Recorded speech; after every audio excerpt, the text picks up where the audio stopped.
There we go. We are live. Welcome, everybody. This is session 43 of Roll for Severity's OG campaign, our homebrew D&D adventure. We play every second Sunday at 5 p.m. PST, right here at twitch.tv/Roll for Severity, swapping week by week between the OG campaign run by myself and the MW campaign run by Miss Wolfinger. Miss Wolfinger's campaign runs the in-between Sundays at 1 p.m. PST. Nope, noon PST. Noon, that's right. Noon PST. If you're looking to watch or rewatch or catch up on past episodes, subscribers have access to the VODs immediately after they air over in our channel's VODs. For those who aren't subscribers, all episodes are uploaded to YouTube 1 week after they initially air, usually when I remember and don't fuck up. Give it a day or two if they're not there. I'm Mohammed Skiggle, the DM for this campaign. I am joined by three of my four fantastic players, not Nathan, Jamie, and Jeanette. Mel is unfortunately MIA for today's session. But before we get underway, there's a few quick things to go over. One, each month we donate a portion of all income generated by Roll for Severity to charity. That includes from direct donations, bits, subscriptions, and sales from our store. This month's charity is the JED Foundation, a nonprofit group that exists to support mental health and suicide prevention of teens and young adults. For more information on the JED Foundation, you can check out their website at jedfoundation.org or on Twitter at jedfoundation. Two, the RFS store is up on tpublic.com/user/wolfforseverity, or once again, there is a link down below the stream. So without further ado, what happened last time? We looted a dragon's lair. I almost died to the obviously not mimic chest that was clearly a mimic chest. That was fun. Oh, we learned Annah has had a bag of holding for 17 sessions? 19 sessions. My bad. For a very long time now. So we're making ample use of it to try and remove as much of the treasure as we can from the Dragon's Lair in 1-2-ish trips. Some level of efficiency. I think we got it all on the boat already. Yeah. Yes, and that was where the session ended? Question? Yes. Cool. Yeah, I dropped several hints in like trying to get Annah to investigate her bag more, and did not. And so it's like, I'm gonna just force feed them this information this session. I mean, you didn't really force it to us. You put us in a situation where we had to ask. Yes. And if I remember correctly, Sylvania, you already figured out what was up with your water skin, correct? Yes. Okay. It holds a ridiculous amount of water. Ridiculous amount of fluid, yes. Also, I have a broken talking sword. Yes. Do you remember what you named it? Rue. Yes. Sylvania has not been informed about this sword yet. The only person in the group that knows about the talking sword officially is Theo, because Theo was having an anxiety attack when I was talking to the sword next to him without him actually knowing, and so then I hit him with the sword lightly enough so that he could. The sword was touching him, so the sword could talk to him. But the sword is mine, and I love him, and he is my friend now, regardless of the fact that there is the potential that he's like a demon king sealed in a broken sword, and I'm gonna put the sword together, and then he's gonna become evil and become a boss or some shit. But you know what? I'm here for it. So I'm gonna my Kay's new side quest is to put his friend back together, just like Humpty Dumpty. You've known him for how many hours, and you love him. He's a talking sword. Is this a case of I've only had Rue in my life for a day, but if anything happened to them, I'd kill everyone in this room and then myself? Well, I wouldn't kill myself. That seems a lot like effort. But we know our DM has a cat that we would all do that exactly for, and we've never met the cat in person. So you know what? Let's treat Rue as my form of a cat. I've only seen Cinder on video, but if anything happened to them, I'd kill everyone in this room. See, and these are our priorities. Look at his beans. Oh, I just wanna kiss your cat. One day you'll be streaming and you'll just see me in the background, just like. Anyway. So I also found a heavy book, a bottle of ink, and a pen. Yes. So that's cool. I'm gonna play with those, I think, a little later. And I maybe also found a diamond that Theo doesn't know about yet. Oh, we found a diamond? Oh yeah, Sil found Shiny a diamond? Sil found a beautiful diamond inside a statue that they were debating trying to take with us because it had a hidden mechanism that contained a diamond. So yeah, Is this diamond worth 300 gold? it is. You should keep it, Sils. Don't sell it. Don't ever sell it, Sil. Ever. Don't Oh, sell I'm that not diamond. keeping it, but I'm also not selling it. Yeah, don't sell that diamond. Alrighty, so as the group sits aboard the smallish fishing boat, weighed down with your plunder from Gaunt's lair, as well as several large barrels of fish, it's slowly sailing back to shore. The trip takes a fair bit longer than your first venture out there. A mixture of both the winds having died down in the evening, as well as the additional weight of everything in this boat. And as you're on your way, Joe Bias is just kind of like, how we splitting this all up? That is a good question. I look up at DM. him, I smile, and I go, "We're gonna push you overboard, and then we're gonna run." I grab Sil, and I don't listen. DM. That's how every mystery book ends. You What? know, the guy gets approached by 4 creepy people who ask him to help them search for treasure, and then he disappears. Tobias's hand just slowly goes down to his sword. No, none of that. She's joking. I promise you, she's joking. She says random stuff like this all the time. She got you good. Ha ha ha. It's all funny. I'm surprised your demon lets you share. It's not a demon. Sil, we've been over this. We're going to have a long talk again, I think. A little later. DM, what is the value of everything we found? That Joe Bias knows about. Yeah. Because I ain't sharing my book. And I don't think we're sharing the sword. Yeah, Tobias is not aware of the talking sword and does not know about the book because he was preoccupied with not Nathan and picking that wall while when you found the book.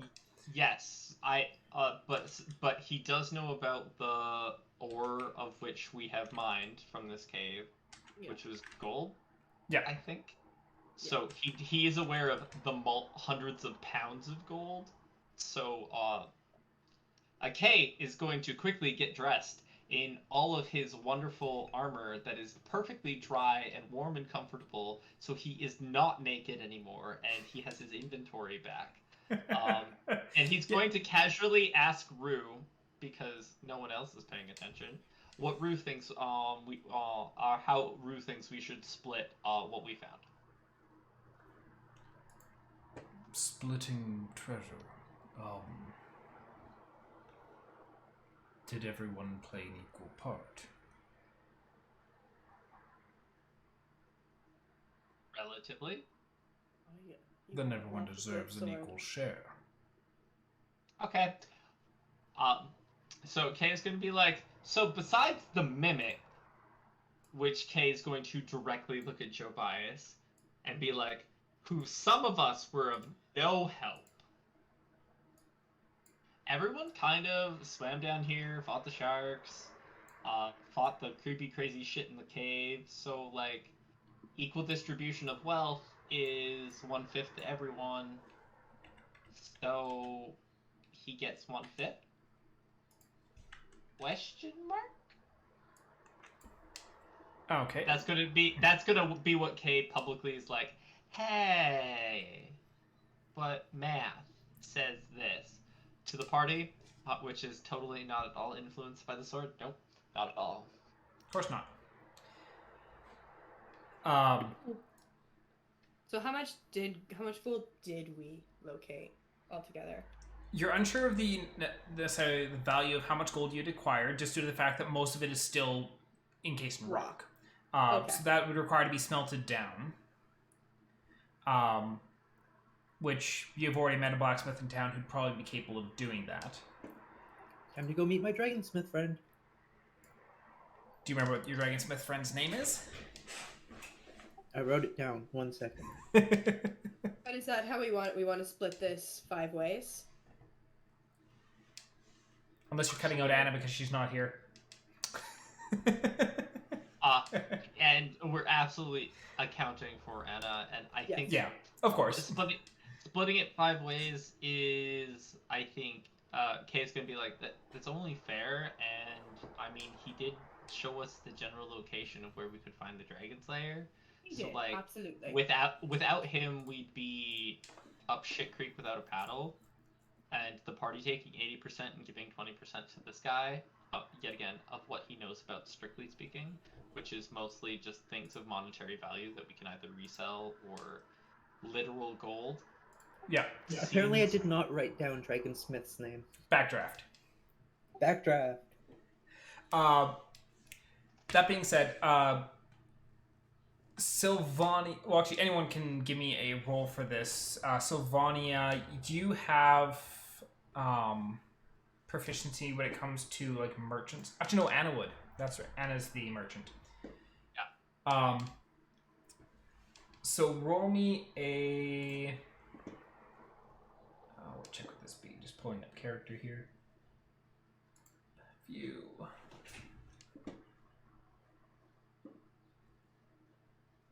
Because rolling for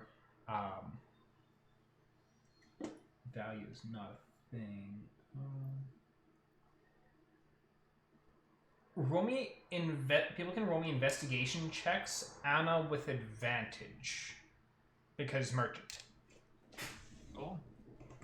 And this is to kind of like appraise the approximate value of the various things. And that was a which check again? Investigation. Investigation. 26. 14. I don't have anything. Who's rolling for Annah? Do you want to take Annah? I just have to open up her sheet. Give me a second. Anna. Anna. Anna, I need to roll investigation for you, Anna.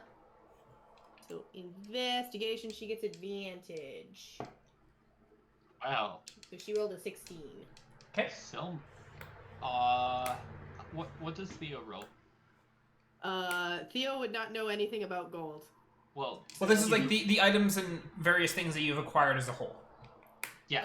It's just trying to like judge, or like people to judge the approximate value. 19. He rolled a 19. Okay. So I think between Theo and Syl, we have a generally decent idea. Yeah, between like looking at all the various things that you've acquired, and Sylvania, you having a little bit more of the like some blacksmithing knowledge as well, and like kind of rough guessing how much gold would be in the like that might have been harvested out of that all that you'd mined in. You figure there's probably about 2,000 gold worth of things that you acquired from Gaunt Slayer. 100 or 200 platinum? What's that split 5 ways? I need a calculator. 400 gold. 400, yeah, so that's 400 gold.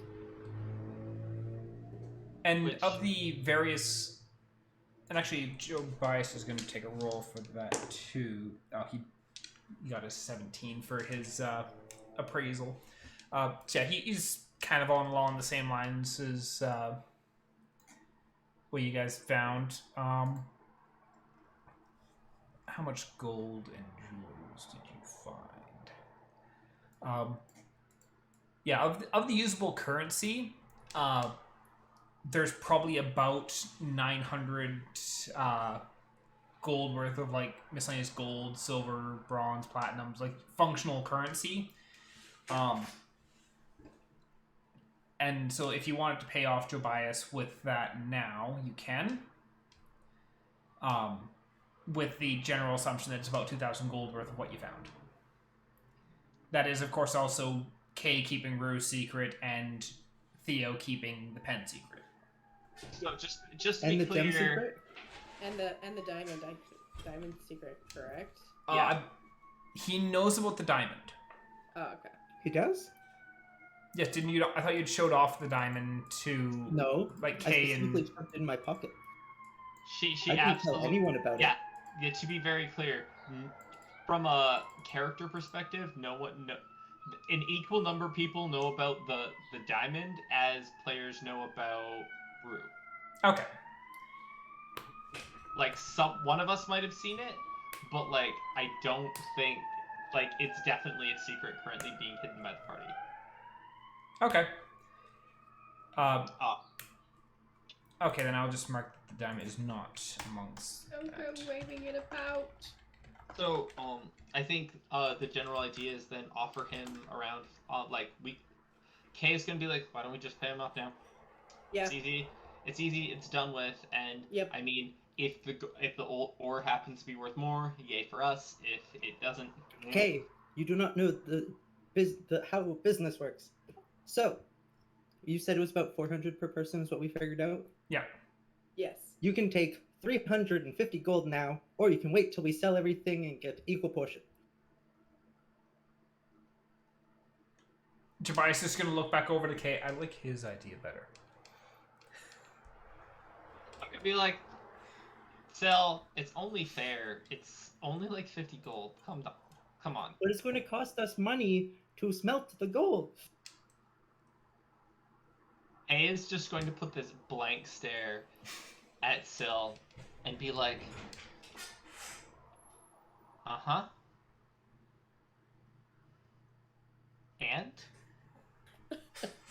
like Kay doesn't... Deal, remind me never to hire Kay for business transactions. And Kay says, as he actively is like life goal is to run his own underground delivery business. And Kay's like, yeah. More reason to never hire Kay to do my business. Kay's In defense, he also did risk his life down there too, for us, with that roper and that dark mantle and that little pinchy worm And he's and like, those sharks. not to mention, I kind of got you here. Yes. Or at least showed you he where. also got us, yeah. And then, like, motions over to the older fellow and his son who own the boat. It's like, technically they got you here, but I got you to the area. already paid them. We haven't. Kay's gonna immediately be like, we paid them. They were here fishing anyways. They're no loss. We also paid the boat people, and you didn't pitch in for the boat people. That was because you shanghaied him after you paid for the boat. Technically, yeah. Let's try something that makes makes both people happy. 375 now. How about? And I'd like to roll persuasion. Against Sylvania or against No, Jobias? against Jobias. Okay. We can convince Sil later. I rolled a 19. Oh, that was Jobias's. He kind of looks at you, it's like...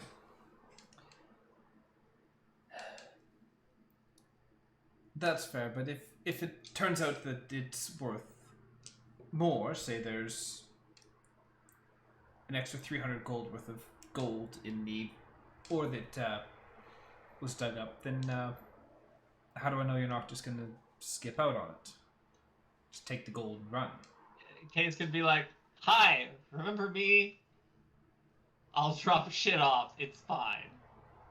And Kay will offer like a hand of agreement to Jobias to be like, hey, if we surprise get more money, I'll come bring him his share. Okay. Alright. Reaches out and shakes your hand. And I'm like, Is this agreeable? it's like, yes. And if you want to know if we skimped out on you, just ask the gods if Kay left town with broken legs.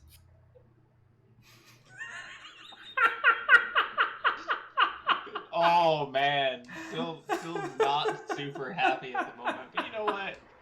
Kay's okay with this because he has his armor on now, and yeah, it's good times.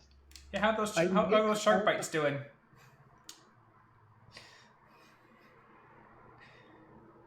But yeah, I suppose we're gonna head back to Galen. Yes. Hey, I remembered the name of the place. So evening does start to kind of creep in as the boat is pulling into the docks. And you have paid Jobias $375. And so you're able to kind of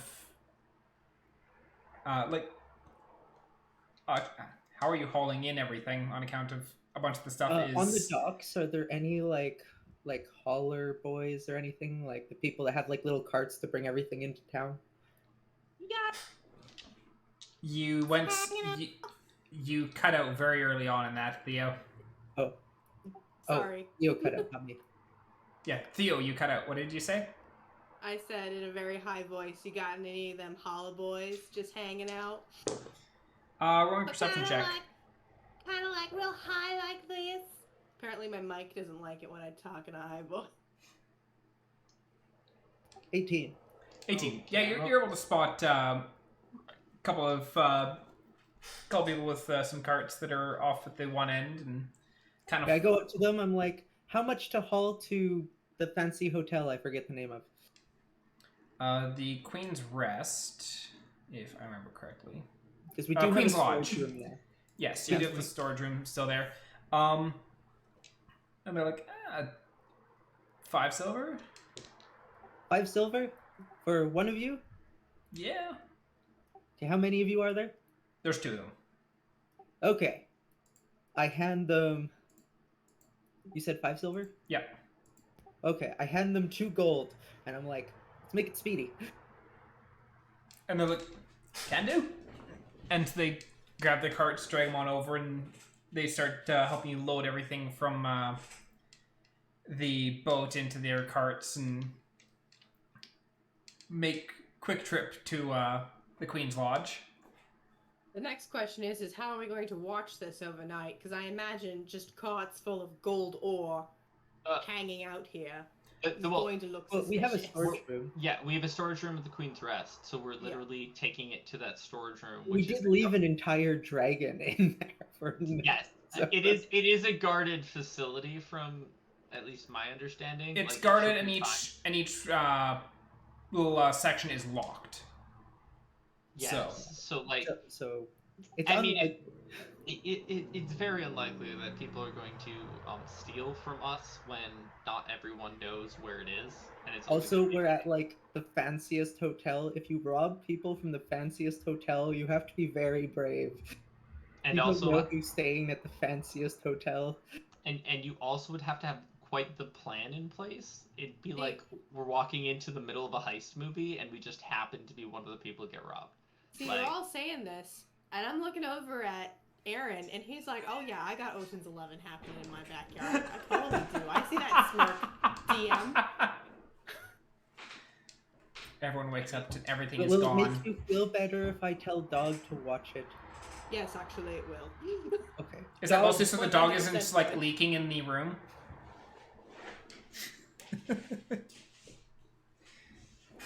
Okay, Dog, stay here. Watch. If anyone tries to get into this door, not any of the other doors, this specific door, murder them. Okay? If they try to get into other doors, that's okay. If they try to get into this one, kill them. Unless it's one of us. Don't kill Kay. Yeah, just go for his knees. Okay. But only in our rooms. Oh, I'm also going to get both of those little mechanical birds that I got, And Ellie I'm and going to Hip. yeah, I'm going to get them to sit on, like, is there like lamps nearby? Just like watching the door so that people might think they're like magical birds and I can see through them. I can't, but people might think I can. Yeah, there's like a ledge above the door frame that they could easily perch on. Yeah, so they both perch on there and just like, yeah, just watch. Moving on. All right, so we have Ellie and we have a Hip and we have Dog guarding the entrance to your little locked area. He's gonna confidently go into their hotel room, and he's gonna fall on a bed, immediately pass out. Alrighty. Does anyone else have anything they want to do before heading off for the night? I grab Annah and I haul her off to a tavern. Okay. I guess girls' night out. Go have fun. Don't stay out too late. I do remember that Theo had an issue with drinks and Kay just passed out, so... Alrighty. While Kay is passed out, I'm gonna pull out that book and that ink and that pen I found. You're gonna Okay. start experimenting with the death note we found? Yeah, I'm gonna start experimenting with the death note. Perfect. Alrighty. Have you already cast Identify on this pen? I thought I did, but you know what? Just to double check, let's cast Identify. Okay. With the pearl that's on my person? So before you come back after you Yeah, imagine Theo just like bursting, like swinging open the window and shouting down at Sylvania. I knew the part! Yeah, exactly like that. I forgot to mention on the way here, Erin, can I do a pickpocket check to put something in Theo's purse? Into Theo's backpack? Or Theo's backpack, yeah. Yeah, I don't think Theo's walking around in the Whatever merce. bag Theo hides his diamond in. Sure. Roll me a sleight of hand. Theo, you have to roll me a perception. Oh boy. 14. Even with +7. +7, I rolled a fucking 9. Because it's in the area where my shadow, two of shadows is constantly clanging with the chains that I hide underneath my poncho. So I hear, and I just look and I go, Syl, what are you doing? I quickly dropped the pearl and diamond I was trying to shove in his bag and just go, Nothing. Run. sorry, nothing. I was just very curious about your chains again, and I just kind of like speed ahead like an extra like 10 paces ahead of Theo. Theo, there's a large diamond and a pearl on the ground by your feet. Oh jeez. Oh, okay. I picked those up and I put them back in.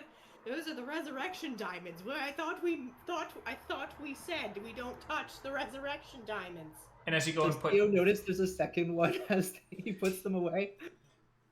Yeah, the diamond, it was a single diamond and the pearl that were on the ground. So the single diamond is a very large diamond. Yeah. And so your pouch still has all your resurrection diamonds in there. I still say, this is the resurrection diamond. We don't touch the resurrection diamond. I just gifted you a resurrection diamond and you're... I'm lying. In case people are watching. Okay, Anna, off to the tavern. Alright. Kay's asleep. Theo's casting Identify, so roll me a Surge. Oh, yeah. As we blow up the tavern. Surge. I rolled a 3. Almost blew up the almost blew up the inn. I almost put up, but I didn't. So the pen itself. You'd only cast Detect Magic on it. That's what it was. Yeah. Because you knew that it had transmutation magic on it, as well as I believe it was illusion magic.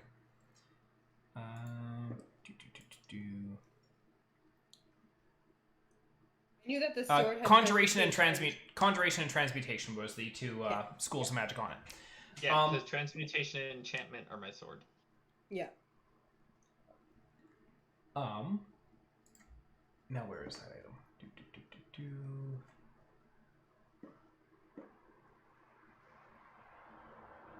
Come on, D&D Beyond, load a little faster. D&D Beyond, why are you being so slow? I know, right? Come on, D&D, come on, like technology. Apparently tonight's my night for making weird voices. Sorry, guys. So, Jamie, refresh your D&D Beyond. Ew. Refresh my D&D Beyond, you say? And then go find the Pen of the Scrawler. Oh, it's got a name! Oh, boy! So it does require you to attune with it. I see. And when you attune with it, it will change its shape and size to suit its user. Oh. So it's like my Amulet of Gaseous form. Oh. Fancy. Oh. Oh, I see. Just do it. Yeah, no, I will be attuning to this. Yeah. So for anyone watching, the Pen of the Scrawler is a small pen that, when not attuned, appears as a plain black tube with a nib at its tip. During attunement, the pen takes an altered form to suit the size of the one attuning to it and a shape of their imagination. The shape can be altered as many times as the user would like, but takes 10 minutes to take on its new form. It does not require ink to function once attuned with. It can draw markings without a surface, allowing you to do things like drawing in the air, and those markings will last for up to 1 minute. And it functions as a spellcasting focus. So that's pretty cool. I'd also like to cast Identify on the ink and the heavy book. Those were mundane. Those were mundane. Yeah, you knew that from the Detect Magic. They were not magic. The pen. Yes, but it was high quality pen, or it was high quality ink and book, similar to what you would have with a wizard if they're trying to write books into their spell, or write spells into their spellbook. I'm really, while Kay's sleeping, because I imagine he's all like smelly and whatnot from, and you know, still got that. I mean, a little bit of fishy smell. Dank. Yeah, sure. I'm going to, I'm going to twirl this pen in my fingers, and then I'm going to write. I'm going to write the Dwarvic in Dwarvic. I'm going to write Dwarven, yeah. I'm going to write the rune for prestidigitation with him in my, like, in the air looking at him. Okay. So you write it in the air, and then as you finish that last part of the symbol, you watch it pulse briefly. Yeah. And then the symbol itself fades from the air, but you no longer can smell the fishiness coming from Kay. Oh, there's... Theo makes this sound equivalent to and then sticks that back in his pocket. Interesting. I'm glad I was your science experiment. You're just clean. Just didn't want me to be stinky, I see. Is there anything else you're doing with the pen as evening is wearing on?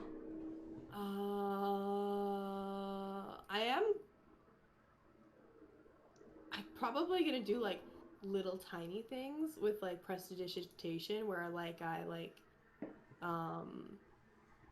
make like little marks in the air, right, and see how, you know.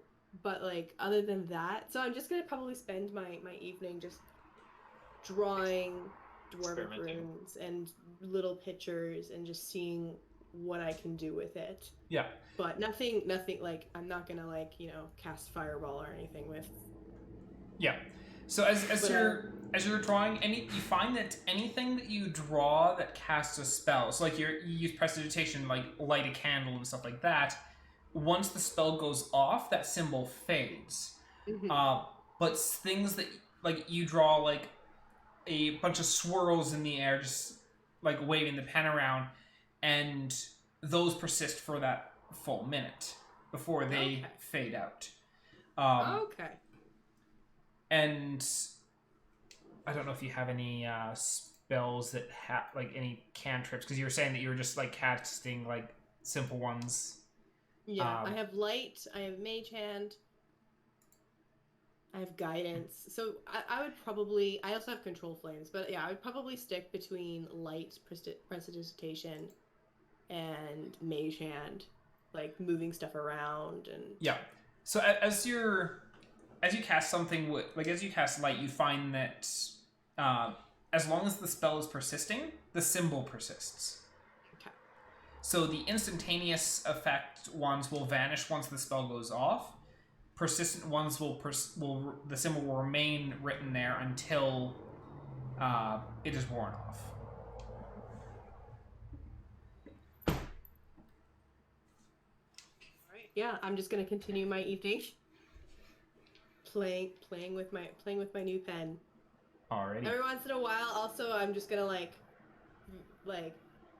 draw a mustache on Kay. And little devil horns. And little devil wings.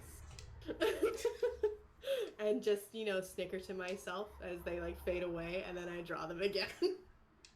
You just keep giving him more and more like. Well, sometimes I draw him as a devil, and sometimes I draw him as an angel, and sometimes I give him like tusks. You just keep also just giving him like more and more exaggerated mustaches. At one point, the mustache goes halfway across the room and back to his nose. Big giant Eggman from Sonic mustache. Alrighty, Sylvania and Annah. So Sylvania, you drag Annah to the bar. And upon entering the bar, you do see Jobiah sitting there with a bunch of his buddies, and they're all like he's kind of like showing them where he'd gotten hit by one of the piercers, or by the piercer. Oh yeah, it was rough there, and like there was so many monsters. Like, and there was sharks. One of the guys nearly got eaten by a shark. Can you believe it? No, I can't believe it. None of us got eaten by sharks, you lying bastard. Looks over. It's just like, don't listen to the gnome. They're crazy. Listen to the gnome, because 1 round on me for everyone in the house. And when they're like cheers, the bartender's like, oh dear. Starts like setting up goblets, getting those poured in, or tankards, getting those filled up. As suddenly everything got a lot busier. You have to counteract the dragon's curse. One man in my town, he fell upon great fortune and then went mad from the dragon's curse because he wasn't willing to be generous. So whenever you have a great day, you must be generous for the rest of the day. No wonder you're starting at midnight.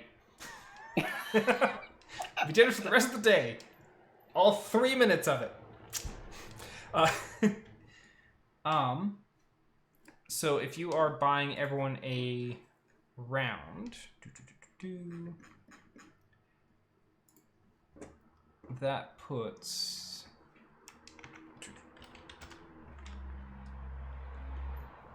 Cinder. The dice are not for you to play with. Yes, they are, Dad. They make clackety-clack noises. And that is... So that is 9 gold. Okay, I give the man 18 and say, and keep mine full. The dwarven bartender, she looks up at you and She's like, my beard's not that big. And kind of laughs and then tops up your drink. And the bar is, at this point, quite jovial. There's music playing in the background. Like, there's a small I'm band. pretty much turning into the hobbits in the first movie, where they're just like having a blast. Just like, yeah, I'm going to dance on tables. I'm going to have fun. Okay. Get shit faced. Roll me a... Like, is your intention to get shit-faced? Not specifically. Roll me a con save.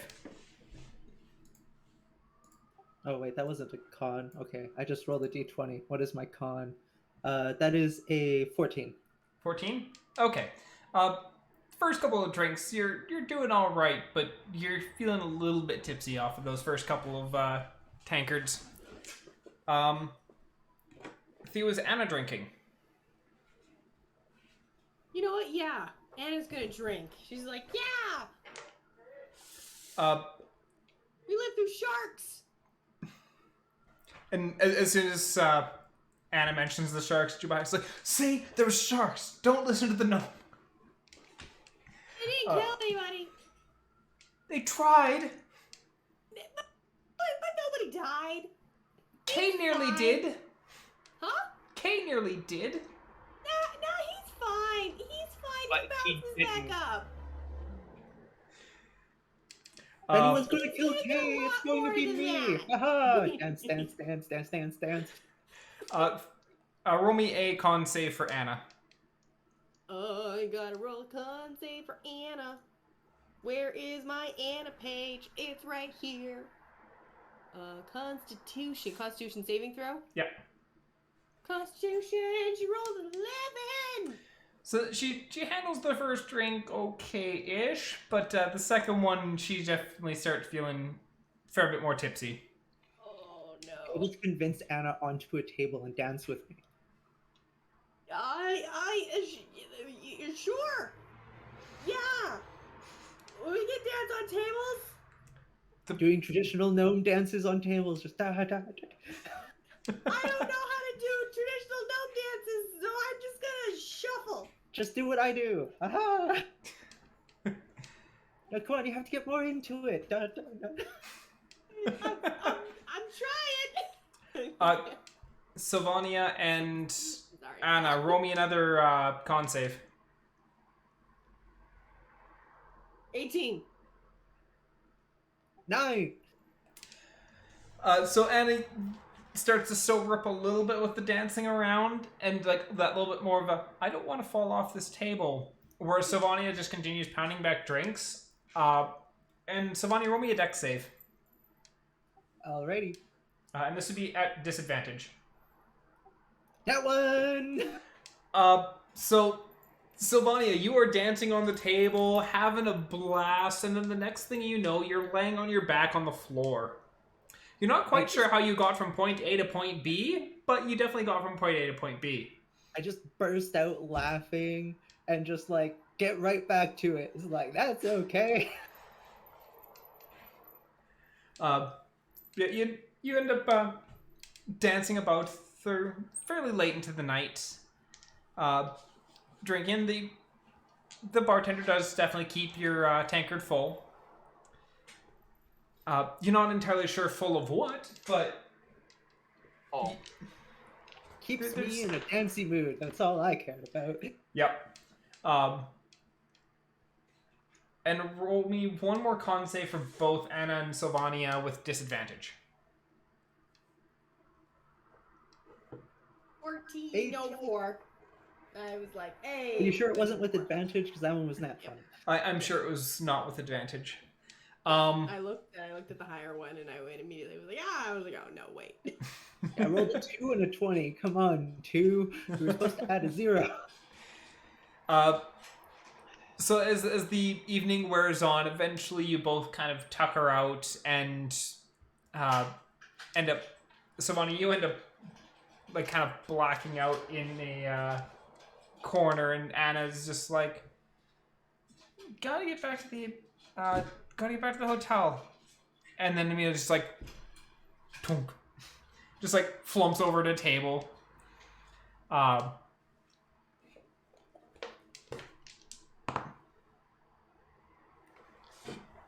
The bar. You wake up briefly, Sylvania, to the bartender kind of like laying a large towel, not a blanket, just a large towel over your shoulders. It's kind of like there. Thanks. You're muted, Theo. Darn. Anna's gonna be like, well, okay, I guess I'm gonna carry Syl back to the... Oh, Anna's face first on the floor right now. Yeah, yeah, Anna's gonna try and pick up Syl and be like, yep, this was a night, and take them back to the inn. I'm in full armor. I don't know if Anna can take me back to the inn. This is very much a strength roll out Yeah, of it's Anna. very much a strength roll. Yeah, no. give me a strength roll with disadvantage because Anna is also drunk. Oh no, Anna, no. It's the heart of the dice. Heart of the dice was 7. It definitely was. So Anna tries to like hoist up Sylvania, gets like 2 steps, and then Sylvania just kind of flops, and Anna just kind of flops, and the bartender. Why did you come here with your arm? The bartender kind of grabs the towel that they'd set on Sylvania's shoulders before, just kind of brings it over, just kind of lays it on the two of you. It's like, I'll wake you up in the morning. Do you have like a pillow or like a... Oh, you're unconscious. Done. Darn, damn it. Look at the dark. For the cat. Goodbye, cat. My cat. Cat's going back to the window. So as morning comes, Theo and Kay, you wake to find Anna and Sylvania not having returned from the prior night. Please excuse me while I do a long rest real quick. Yes, everyone can do a long rest. Oh, long rest, Anna. Yeah. Kid's gonna be like...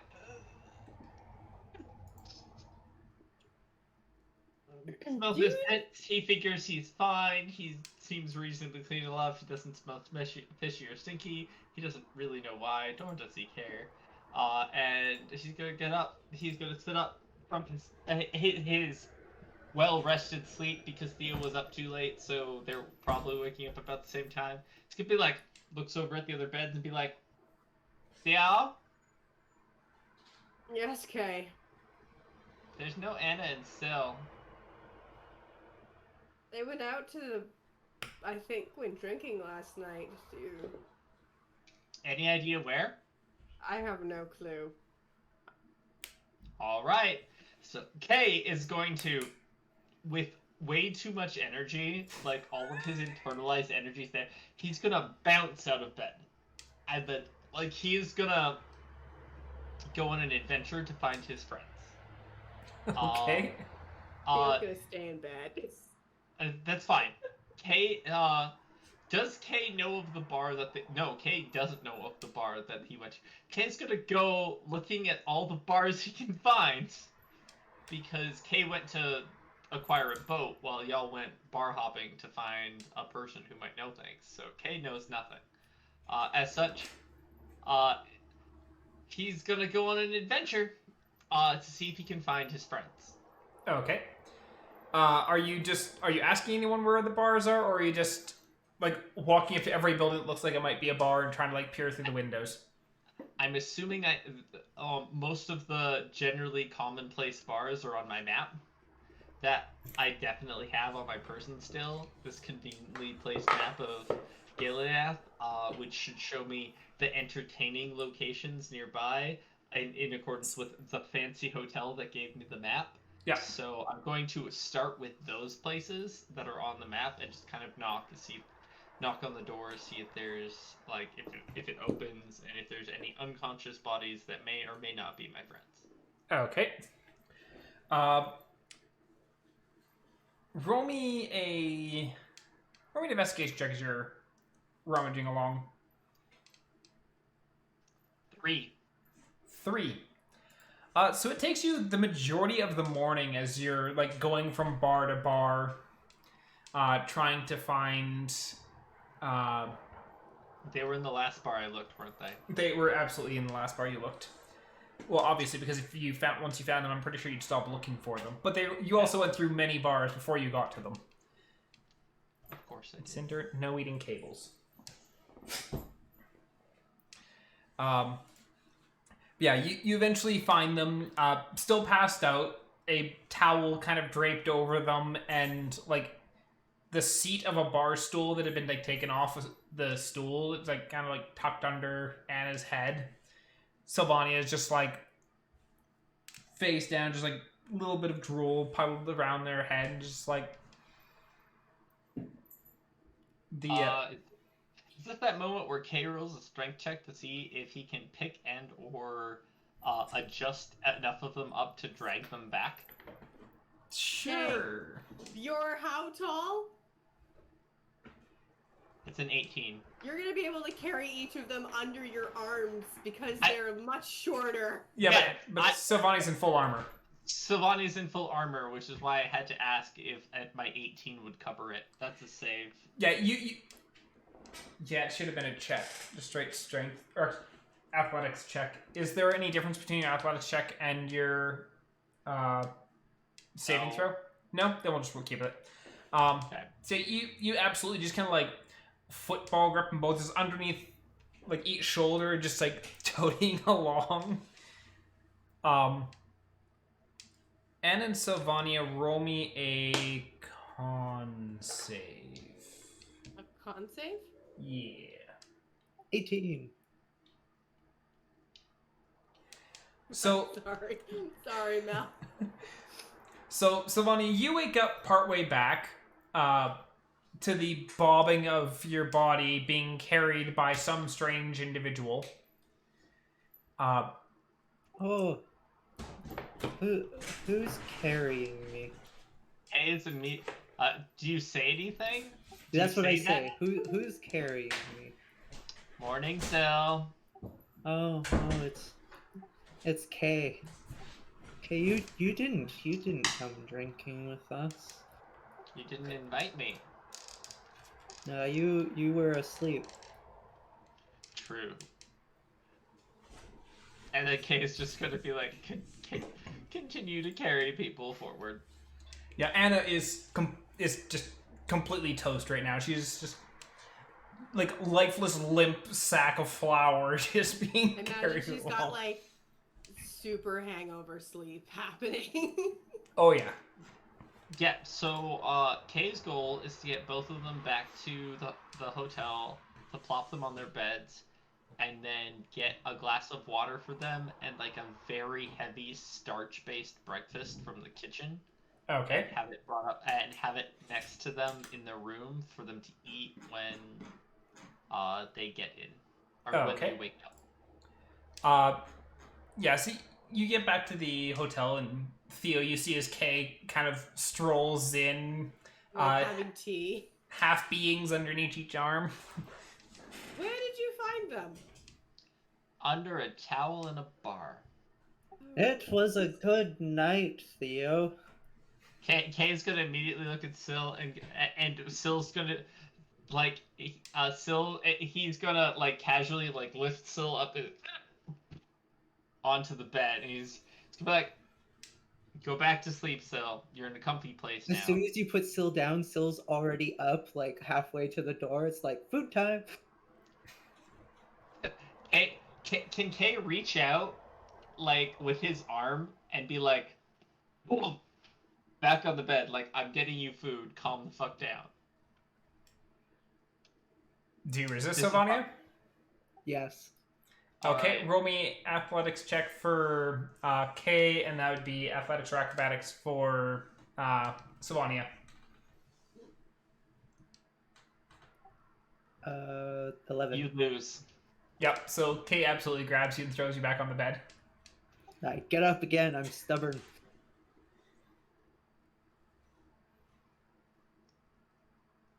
Okay, you don't know hold person yet. I don't.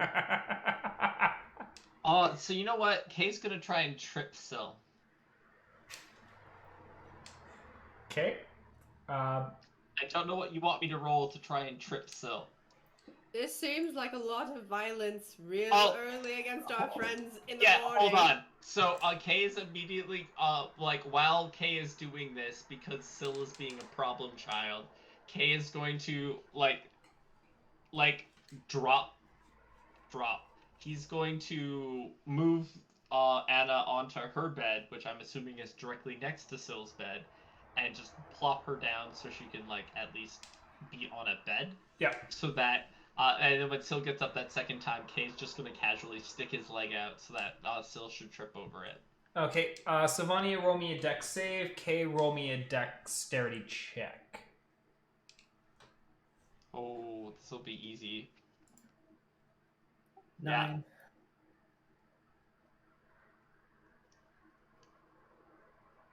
Are you rolling with a disadvantage or? I did say I was still in my armor. Yep. Oh wait. Sylvania's dex or No, disadvantage. that isn't with disadvantage. No, it was stealth checks that are disadvantage. So yeah, that was a 17. Yeah. Sure, fine. Yeah, you hop over Kay's leg as he tries to swing it out to trip you. Just let her go, Kay. She's gonna do what she wants. Kay's just gonna look over at Theo and be like, God, why are they so dumb? Why? Yeah, specifically about Syl. In this exact moment, the words that are gonna come out of his mouth is why is she so dumb? She's not dumb. She just runs on a different frequency than the rest of us. Is it baffling? Absolutely. Is it maddening? Quite. At the same time, though, there's no stopping her. There's only follow along or get out of the way.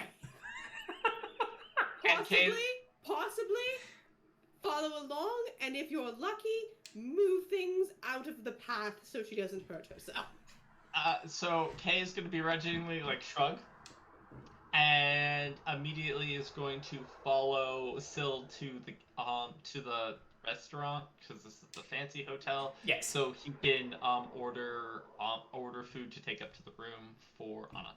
Okay, so Theo's gonna prestidigitate Anna from her crazy night out, and then he's gonna go get a cool cloth and wring it out, and he's gonna put it on her forehead and just kind of tuck her in. Anna stirs as the cold compress is placed on her forehead.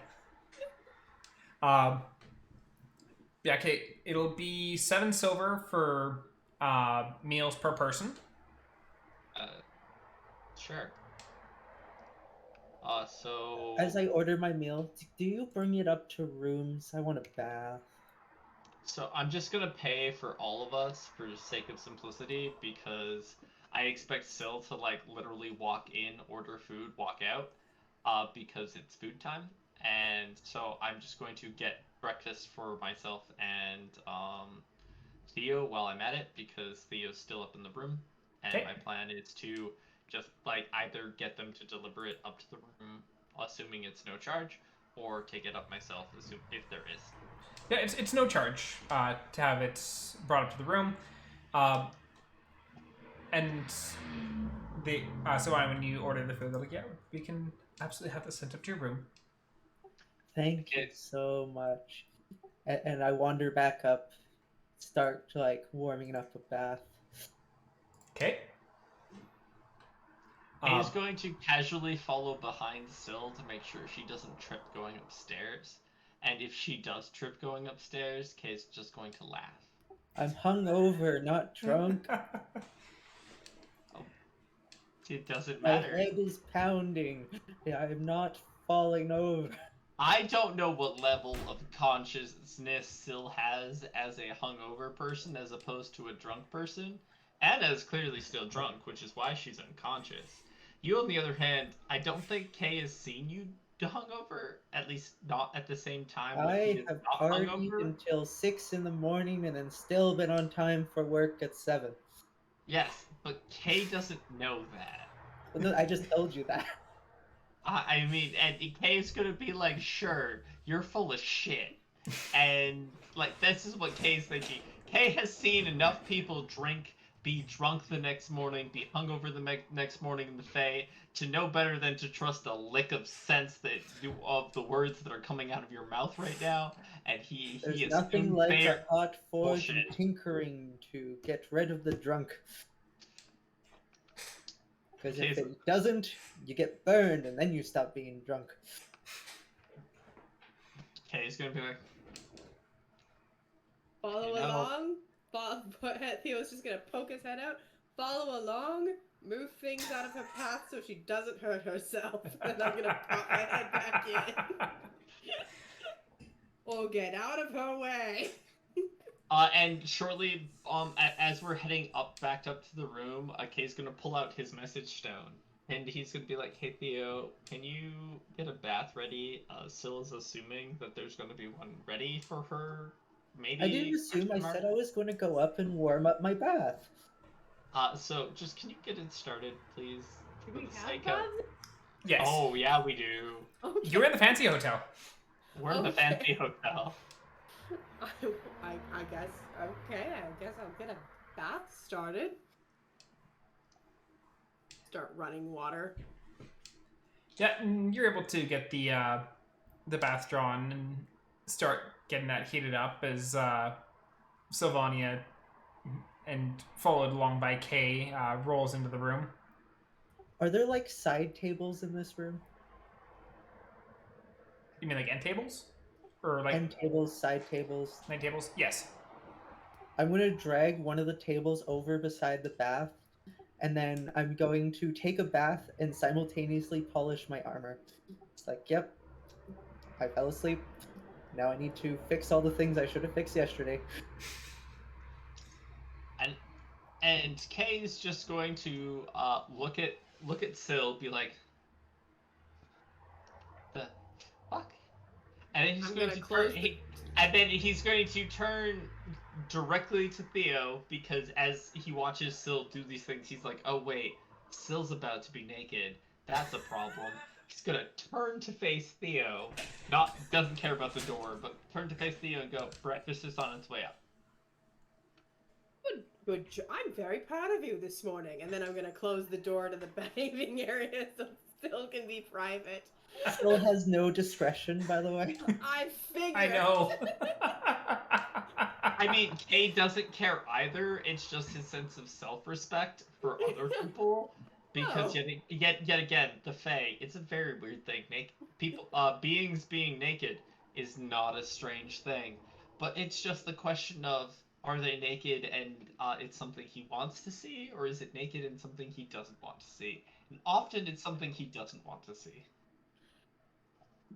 Afterward, we should probably, once I think Syl is ready, and I think Anna might be down for the count today. But we should see about getting the rest of our find smelted, and then we should see about your orders that you We're made. going to go see Backdraft. Yeah, so Kay is gonna hear the word backdraft, and that's all he hears, and he's gonna be like, "Well, I have an order at the insert place here. Backdraft Smithy. Backdraft Smithy. So I'm gonna be Kay's gonna be like, after breakfast, I can head down and because our cart, I believe, is still in the storage unit because we kept bringing it back. So I'm just going to like move all of the ore onto the cart and prep it, and then head over to Backdraft Smithy to check on our items, even though it's only been a day, and I'm pretty sure it's going to be significantly longer than that before things are ready, because, that's how time works. We might as well dump more work on them as they're fulfilling our orders. Yeah, that makes total sense. Yeah, I mean, like, they get business, we get, and it doesn't really change anything we're doing. Yeah, it's perfect. Kay, after breakfast, because I'm going to assume we're going to have breakfast, everybody's going to be swell about that. Kay is going to go down and, and just, muscle this fucking cart of gold. But once I'm like done my bath and like having breakfast with everyone, we're like, okay, I'm gonna let you borrow a dog to pull the gold to Backdraft. Don't break him. Kay is gonna turn to Syl very explicitly and go, I have never broken dog. As we walk out of the room and casually walk away. Theo, I need to borrow you. You need to borrow me? Yes. Oh. I need to drag you to the library because I don't think the librarian will let me in. Oh. I see. All right. Yes. Okay. Yeah. I can come with you to the library. I'm just gonna go over and rub Anna's back and be like, "Honey, are you gonna be okay on your own here?" I see.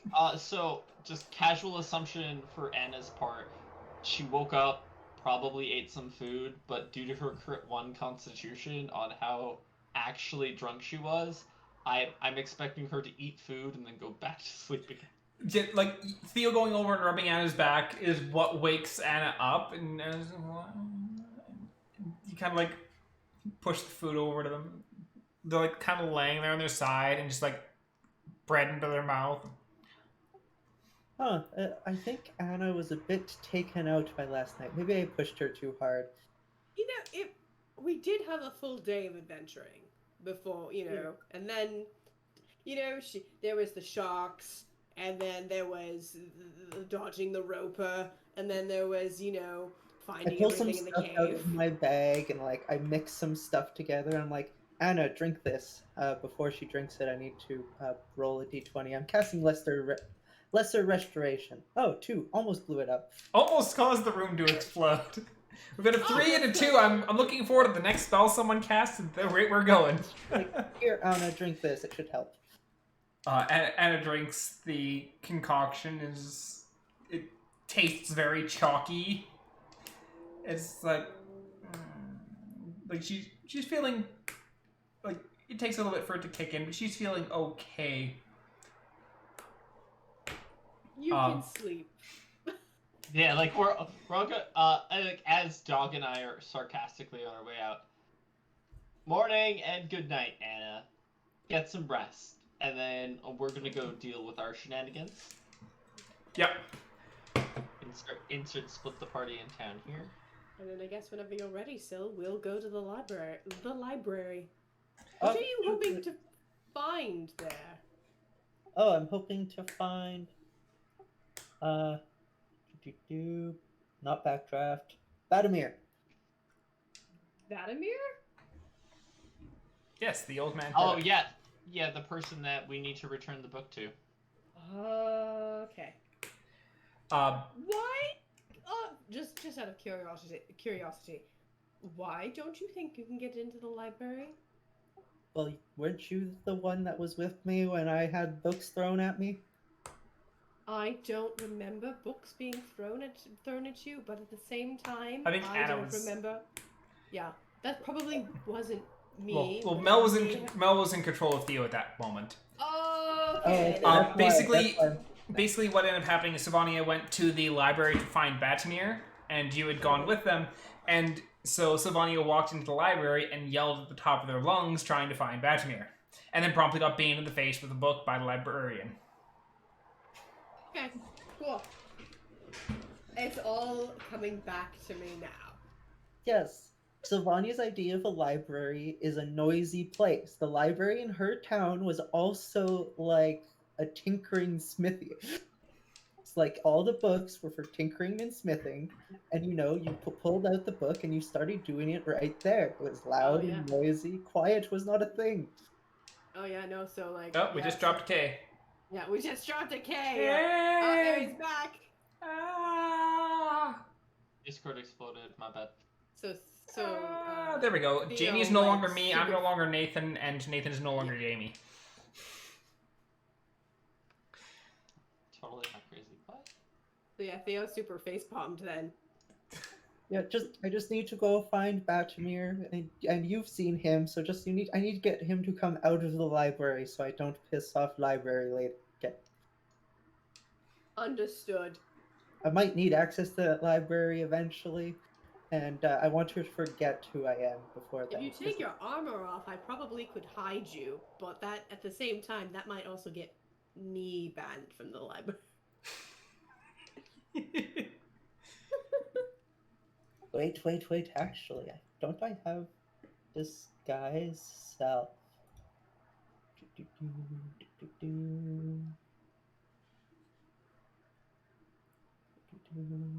swear I have it. Where? What level is disguise self? Do I not have it? Oh, I do have disguise self. Okay. Like, better idea. I turn myself, disguise self, and I look like a dwarf. Okay. Just in case I'm still coming with you. Yeah.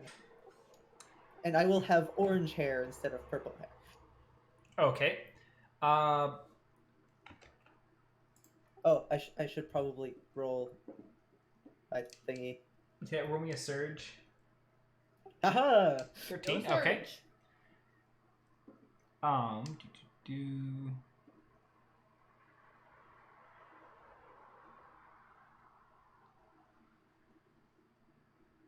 Okay. So as you both head off towards the library, Kay, you head down to Backdraft's smithy. And as you kind of push open the door, you're hit with that like just wave of smoke coming out of this. So as a casual note, because Kay has already dropped off a load of dragon parts before previously, his plan is to park the wagon where he has to drop stuff off. Because just for sake of ease, because I dropped off a large amount of dragon parts at the smithy. Yeah. So I'm just like, I already know where I need to go. It's all one door. Go here. Yeah. So it's all going to be prepped and ready. And so I walk in, and I'm like, haha. And just hit with that wave of heat and the cool, like from the cool morning outside to the like hot heat inside. Kay is gonna start as Kay walks in and approaches Backdraft, because obviously I know who I'm dealing with now. It'd be like, does it ever get cold in here? No, that's the point. I mean, valid. Also, can I get you to remove some gold from some ore for me? How much we talking? Kay's gonna casually lean out. Kay's gonna casually lean out to the cart. Oh, a fair bit.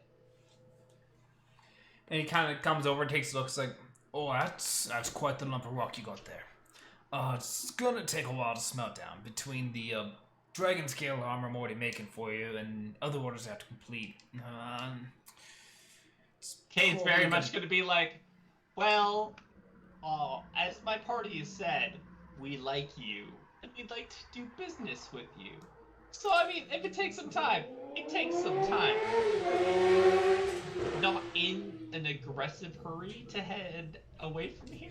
So, like, you do you, and we can deal with the outcome afterwards. But I do have to ask, what's the cost to get this smelted?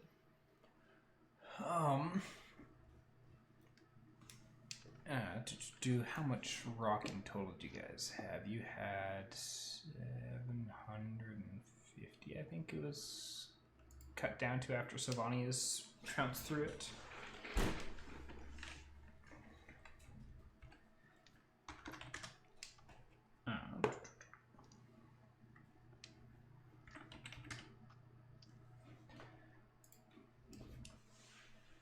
For that much, I'd say probably about, let's go 20 gold. Kay's just immediately gonna pull the 20 gold out of his pocket and hand it to the guy. Be like, sounds great to me. It's gonna take the better part of a week to get it done, considering, once again, I've got all the other stuff you're doing for us. Yeah. Other things in line. But, to appreciate the business. Kay's gonna be like, yeah, this works. And so he's gonna help haul the ore inside.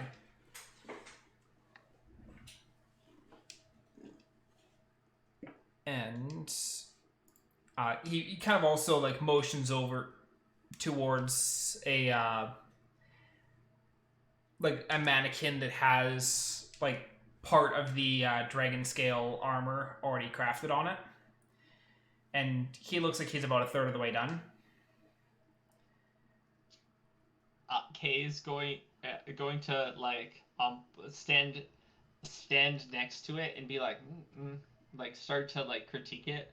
But so far, like from what he's seen of the armor so far, and obviously due to seeing his arm at this point, because you know, like pretty much a very bronzy looking arm, which with insert a somewhat symbolic tattooy shaped thing that at some point I'll design on it. That it very much seems like the way what I picture of the armor that's done for clarity is I picture the shoulders are done and like part of the chest. Correct. Ish. So like I can see how like he's incorporated the armor as it like it blends into blends for my arms, so it looks like it's just like a natural extension of what exists for me instead of something that's like obscure or weird or just not quite on what I expect. He's very much looked at me once and designed something to suit me, which I'm super like nerdy about, and like even though it's not done, Kay's could be like Kay's gonna look like that giddy school child that's about to be like Kid in the candy shop. Oh my god. Like so far what he's seen of this armor is I love it. Check this. Yeah, and so you're as you're admiring the armor, Theo and Sylvania, as you stroll up to the academy and head in towards the library,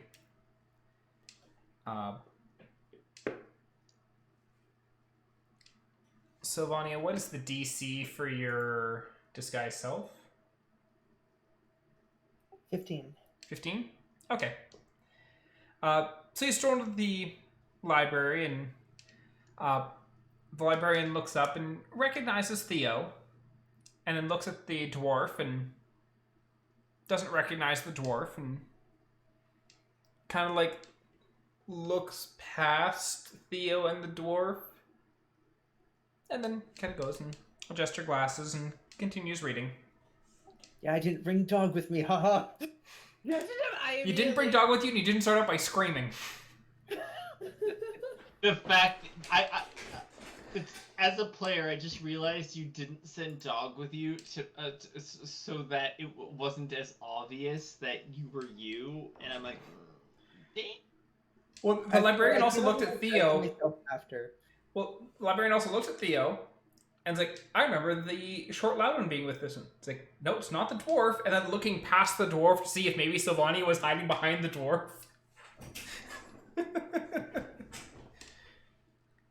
Theo's just gonna have a very like casual like hand on Syl's shoulder and just be like, let's find Vladimir or Batamir. Batamir. I don't want to find Vlad. Not Vlad, yeah. Too much impaling there. Let's find Batamir quickly. And then before I looked to where Batamir was the day before, or 2 days ago. He is currently not sitting there. Oh. I walk up to the librarian and is like, is Batamir in? I believe so. And she kind of pokes it. Yes, back there in the linguistics. Thank you. And just walk over. You see this tower of books there, and as you kind of walk around the table, you can see Batamir. He's got several, like, just these stacks of books on each side, and he's got a book in his hand. He's kind of thumbing through it and comparing it to another book that he's got on the table, and kind of going back and forth between the two of them. Batamir, I hear you lost your book. Oh, yes. But how did you hear about that?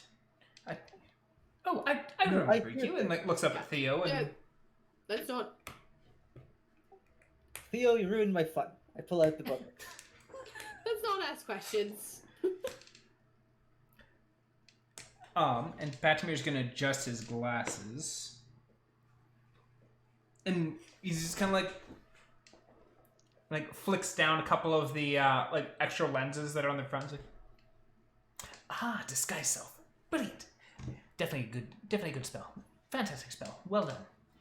A little bit harder to do with the close inspection because the slight wavering of the image that you cast around yourself, but still very well done, very well done. I already had an intention of walking out as myself just to mess with the librarian. Yes. Let's not have books thrown at us today, but Well, I'm sure as long as the little one isn't loud, then the librarian probably shouldn't mind. Have you ever been to one of the loud libraries of Elrosh? I have not yet been to Elrosh. That is definitely a place that I'd love to travel to at some point, but I just haven't had an opportunity to go that way quite yet. We have many tinkering libraries where you tinker and it's a library, so I'm used to very loud libraries. How often do those blow up? Not often. There's usually enough charms put in place to stop it from blowing up. Marvelous. That is definitely a hazard of the tinkering trade, is when things suddenly combust and explode in your face. And especially with so many books, especially flower books, that would absolutely cause a problem if you, were to combust the entire library of knowledge.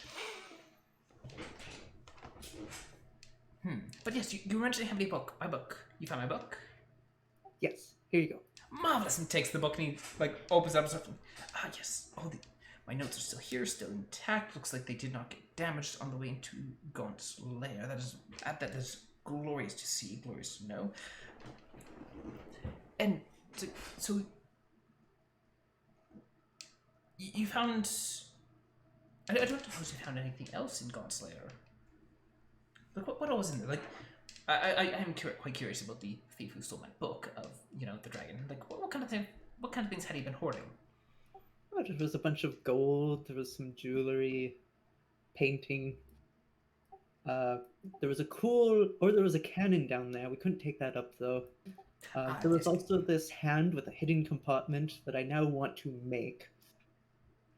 A statue of a hand with a hidden compartment that I now want. Also a very large pile of acid burnt books.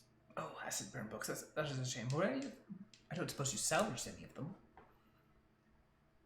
The one you have, and I have this very blank book that I drew a smiley face in. The party had also salvaged about 24 other books that is currently in Anna's bag of holding. Oh, right. Well, I'm talking about this one.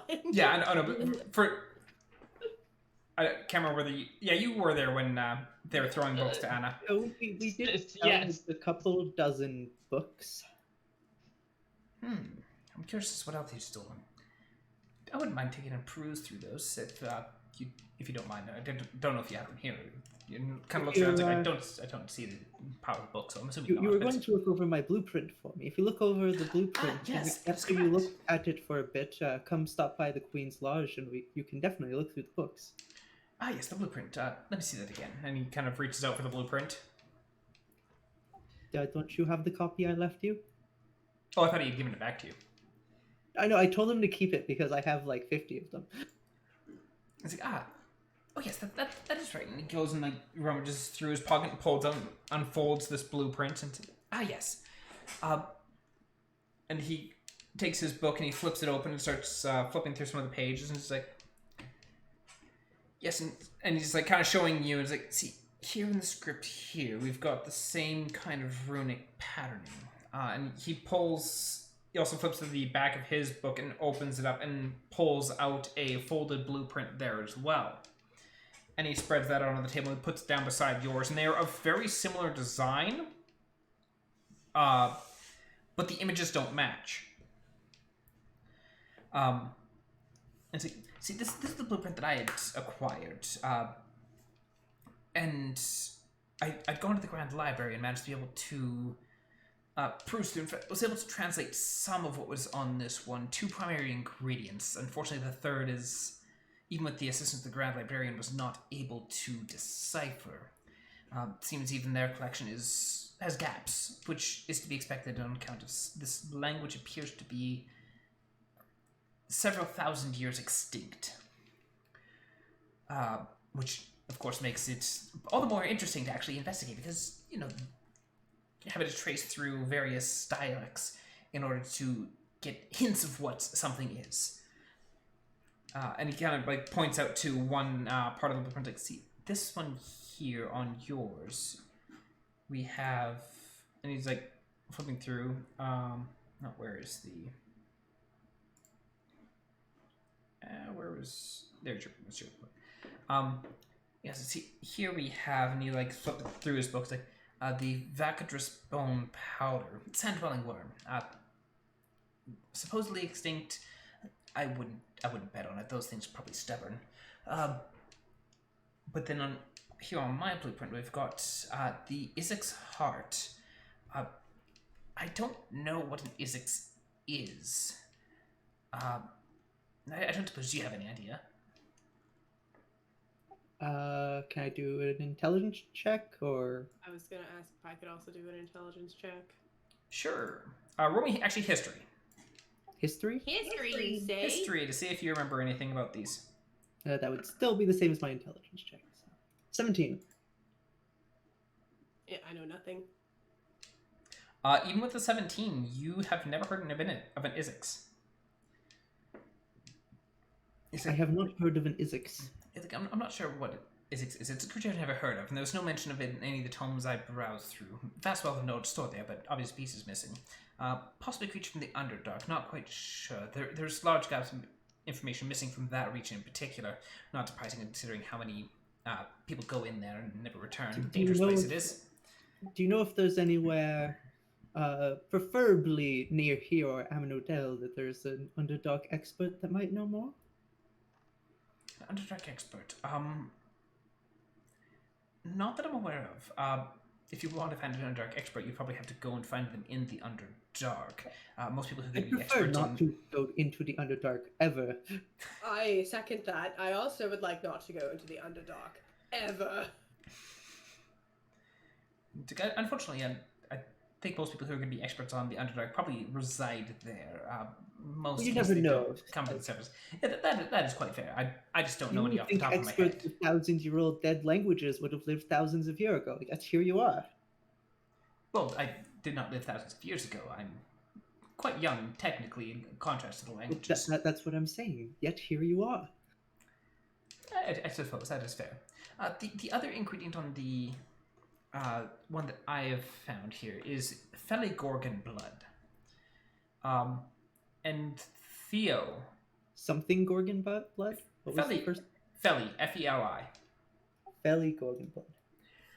And Theo, you've heard of Feligorgons before. Gorgon? Gorgon, yes. Yeah. There was something you learned about before you ventured into the Deshkish forest. Your master always prepared greater restoration in case the group encountered one, which your master was always very grateful that you managed to avoid encountering them. But while the typical Gorgon is a large iron bull that spews petrifying fumes from its mouth, a Feligorgon is very similar but takes the form of a massive saber-toothed tiger instead. Both the fumes that it spews from its mouth as well as its bite have a petrifying effect on its target. Okay. I know what that is, so. The Feligorgon. Yeah. I've never seen one in person, but, they're kind of, a menace from where I'm from.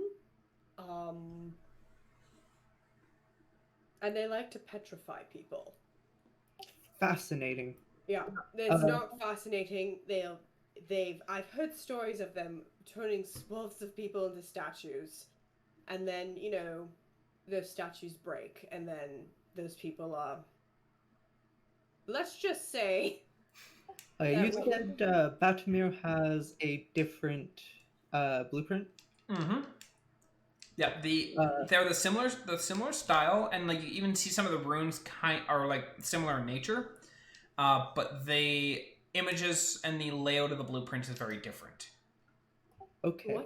If I put one of the blueprints on top of the other, do they seem to make a greater whole? Because I know there's more than one piece to this. They do line up.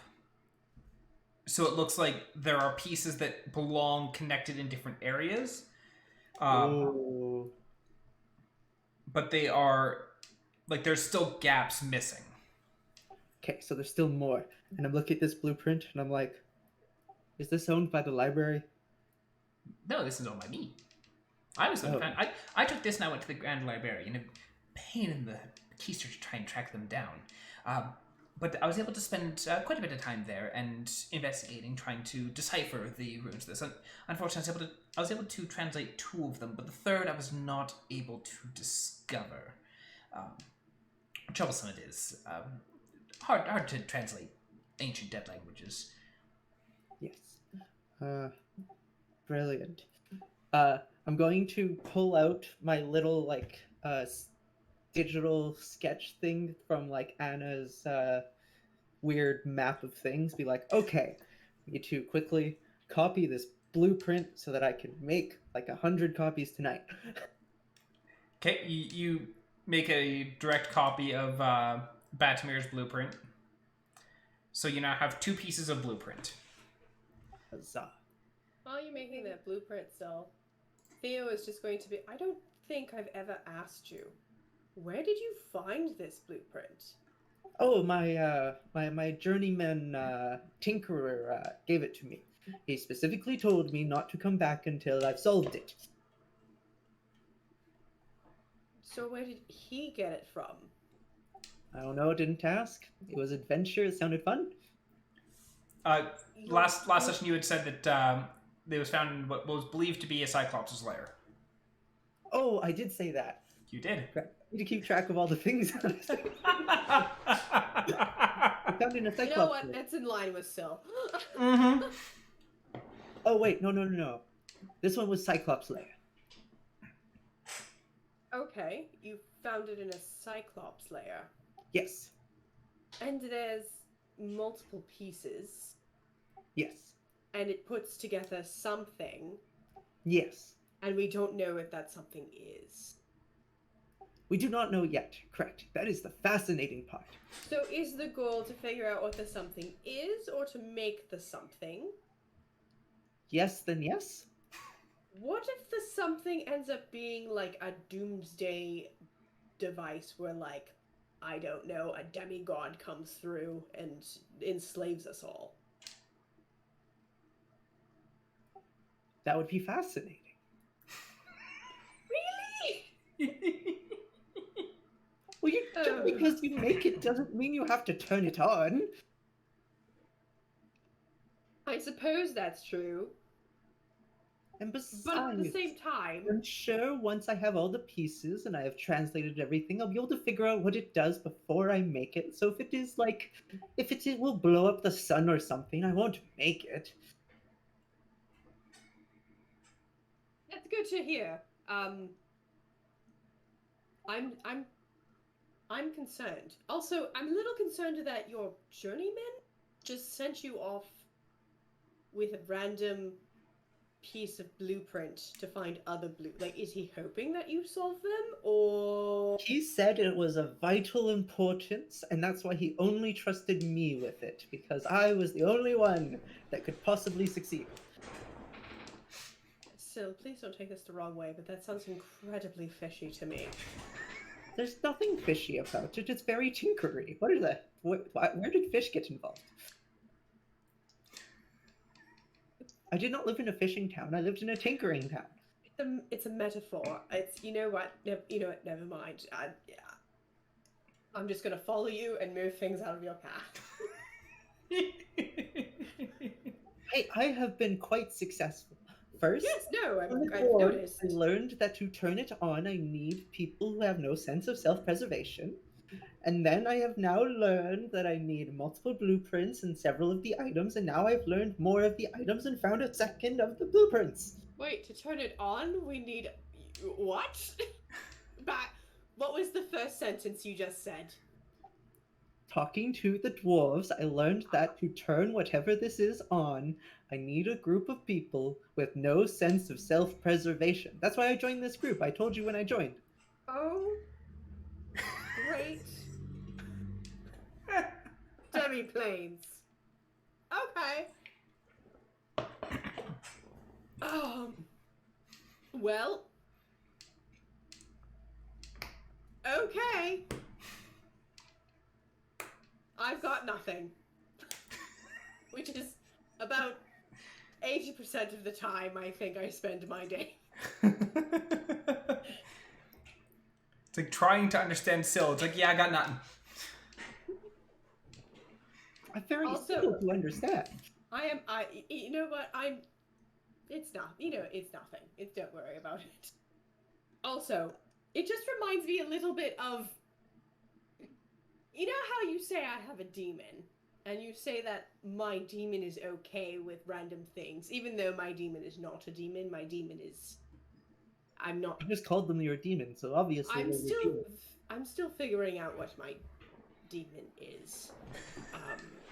Well, that's a lie. I know what my demon is, but I guess Okay, what still... is your demon? It's not really a demon, is the thing. You have a creepy book, a creepy talking snake, and you do Stella magic peeks with its head out, and you just like see Stella just kind of hiss in your general direction, and then just like slide back into the cloak. How And dare you you do call magic. Stella You creepy? do magic that you didn't learn through studying or bloodline. You have a demon. It's not... she's not really a demon, though. She's not a demon, I promise you. I'm about Oh, a devil. 99.9% sure she's not a demon. Oh, That- right. that- Devils and that's demons what- are not the same thing. So you have a devil. She's not a devil either. I'm pretty sure you got one of those. I'm pretty sure I've got something, and this something, you know what, it's a long Is it story. Is it from the Shadow Realms? No, it's not from those. No, you would have been much more prepared for the Shadow Realms if it was from the Shadow Realms. Yes, I tend to... Still, I don't know too much about this, but I do know that I don't have shadow, and I don't have whatever demons do. I do have the ability to make fire, and I do have the ability Sounds to hellish. conjure light, right? And I do have the ability to shoot a blast of energy from a very far distance away. Yeah, that sounds like demons to me. I don't Wait. think...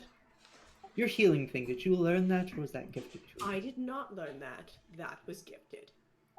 Can I see your chains? Go for it! Analyzing the chains. Just like, Pull out some things, just like, okay. Okay, Jetta. Batimir's sitting here just like staring at Sylvania, very curious. It's like, this is interesting. I take out a pen, I inscribe a couple runes on it. Does anything happen to the runes after I... They fade out almost instantly. Oh, okay. Have you ever seen your patron? Yes, actually. A couple times. Do you know what they look like? It's a unicorn.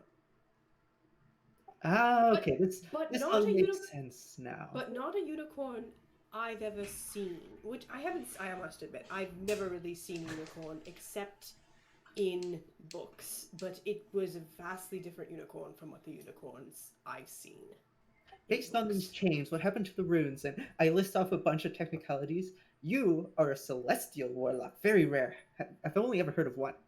Well, now two. I guess that makes sense, you know, with the healing and whatnot. But that proves my surprised point. that the unicorn does make sense. The other person I knew of it was an angel, not a unicorn. It was a very, people think of angels as super pretty things, but it was a ring within a ring with 1,000 eyes. It was quite terrifying. But the fact that yours looks like a unicorn is probably fairly good for you. That way, you will not be terrified every time you see a patron. Well, it's unicorn, but it's a very black on fire unicorn. Black on fire unicorn. Ooh, we're talking fallen celestial. This is fascinating. Fallen celestials. When those happen, that usually leads to many bad things. Were you asked to do something for these powers? I don't remember. Oh, you don't remember? Oh, that's also... At the moment, no. Yeah. Creepy ass snake. Are you able to tell me anything? Theo, are you saying you don't remember because you don't remember, or are you saying you don't remember because you don't want to divulge the information that you do have? I'm sidestepping. Okay. Stella kind of like sticks their head out, looks up at you, kind of like, and Sylvania, you can't understand what Stella says. You just hear like hisses. And it's like. As it hisses, I just kind of like nod, and then look at Theo. It's like looking at Theo. It's like, what do you mean you don't remember? We have a very important things to do. She's with me for the ride. Right now, she's wondering where, when we're going to leave the dusty place full of books. Even though I tend to like books. She's also very worried because I'm going to have to be turning her into an owl in the very near future. And she really doesn't want to be an owl. And she keeps telling me that. Being a snake. Yes, I know you like being a snake. I like you as a snake. You're a very pretty, nice snake. I just, we're going where it's rather cold. And you won't do well when it's cold. And I kind of don't want you cozying up in my armpit the whole time. Can I tell that Theo's lying to me? You would have to roll a deception versus your insight. My deception's not very... Yeah, I'm lying. Theo, I'm not going to tell anyone else, but I was trying to figure out your chains for you. I want to help you. The celestial learning is important, but if you had specific goals that you were given, that could also help me figure it out. I very much appreciate it, Syl. I think for the moment, though, I think you have your blueprint. What? You can't multitask? I technically have been multitasking since I met Annah, so... You've seen how much time we've spent together and how much progress has been made on the blueprint. I have a lot of downtime. Fine. I need to find someone. I don't know where this person is. I don't know if this person is even alive, but I need to find someone. Fascinating. Do you know who? Yes. Can I know who?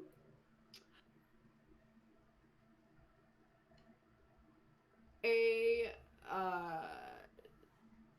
deceptive half-elf. Deceptive half-elf. Mm-hmm. Fascinating. Yes. Do you know their name? Yep. I know the name really well. Can I know the name? It was a schoolmate of mine. Ah, fascinating. You even know this person. Yeah, I know this person very well. Mm-hmm. Went to school together, and I'm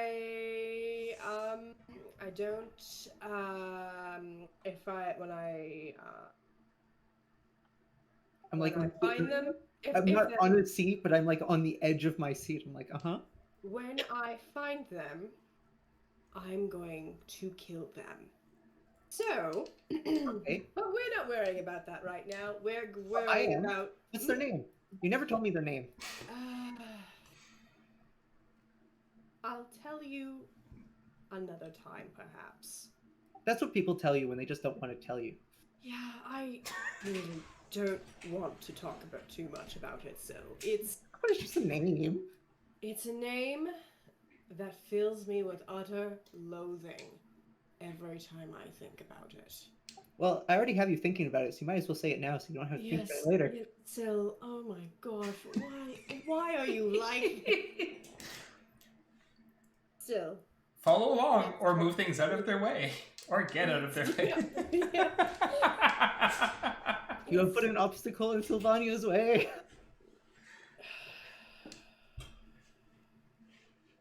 His name is Kova. Kova. Okay. And he stabbed me in the back. And Are you being literal or metaphorical? Yes. Both. I'm being Okay. both. And he killed my master. And I'm going to Wait, kill. unicorn? No, not my master. There's I had a master, like a Like a teacher. a professor, who was kind of my only mother figure growing up. I knew her from a younger age, and he killed her, and he tried to kill me, and I'm going to kill him back. Fascinating. It's really not that fascinating. It's just, I'm going to kill him back. But I need to find, but before I do that, I need to kind of get stronger, and then I need to find him. Stronger physically or in general? In general. Oh, okay. I was wondering need to wrestle him if it was part of some weird code or something. No, I'm going to burn him. I'm going to burn him. Burn. I'm going to slap him in chains, and then I'm going to burn him. But that's Fascinating. not something I really like to talk about, and I've told you, I think, enough now. So if you don't mind, Sil, can we put it to bed? Can we put it to bed now, Sil? I don't think you can put ideas to bed. What my journey said is that once you create an idea, you can never extinguish it. It's like a fire that can never be put out. Yeah, that's what your journeyman is a smart person. But Sil, I need you to not talk about this. Okay. I mean it, Sil. Don't talk about it, Sil. Okay. No, Sil. I grab her by the sides of her face. I need you to never talk about this. Never talk about this around you. Got it. Never talk about this ever, Sil. Never talk about this ever that you will find out about. Got it. Never talk about this ever. How am I supposed to figure it out if I'm not allowed to talk about it? I'm not an expert on everything. What? Just you figure it out, Sil. Don't talk about it. Okay, but what if they're an expert in Celestials? Then can I talk about it? Or unicorns, or black unicorns. If you're asking just in general, yes, but in terms about this, it's not the focus right now. The focus right now is getting north. Up, but not tell them that you're my friend and I'm helping. Yeah, you know what? Do that. Just say that it's like free study. It's a random topic. But at the same time, don't try to get yourself killed, Sil. I don't know how deep this rabbit hole goes yet. I'm with you all because you're the people without a sense of self-preservation. I have a sense of self-preservation. Thank you. Well, I thought I had self-preservation. The voice of Kay comes if you're my fucking bitch running away from us. Fuck shit. Yes, still our friend. Self-preservation. So, anyway, but I mean it, Sil. Focus right now is not this. Focus right now is I've already stopped focusing on the blueprint again. So, and is this the thing? It's like, Theo's talking to me, and I'm just like, so when you do this and this, oh, okay. So what do you know what this rune is? And like Batchbeer's like kind of like sitting there listening to the two of you babble back and forth at each other, and then like turn back and went to the blueprints, and you just be like, oh yes, and like just immediately like, focus back on blueprints. Rev examples. I have forced Theo through emotional pain, and Sylvania does not understand this. He does. No, she does not. But yeah, the two ingredients that have been translated on Batchmir's blueprint is the Izix heart, Izix, and then Gorgon blood. All right. And do you think you'll be able to translate any of the ones on my blueprint? The three that were on your blueprint were already translated. Oh, okay. Yeah, the blueprint that you'd gotten, Ithariel had helped you translate those, and that was the... I thought there was still some left, which is why I was directed to here. No, you were directed to here to by the lady in Amadodel, because he studies dead languages, and so he may have more information about like this blueprint or these types of blueprints. But he does have a second one. Yes. Do you have any idea where I might find more of these? Because obviously it's not finished yet. That'd be a hard one.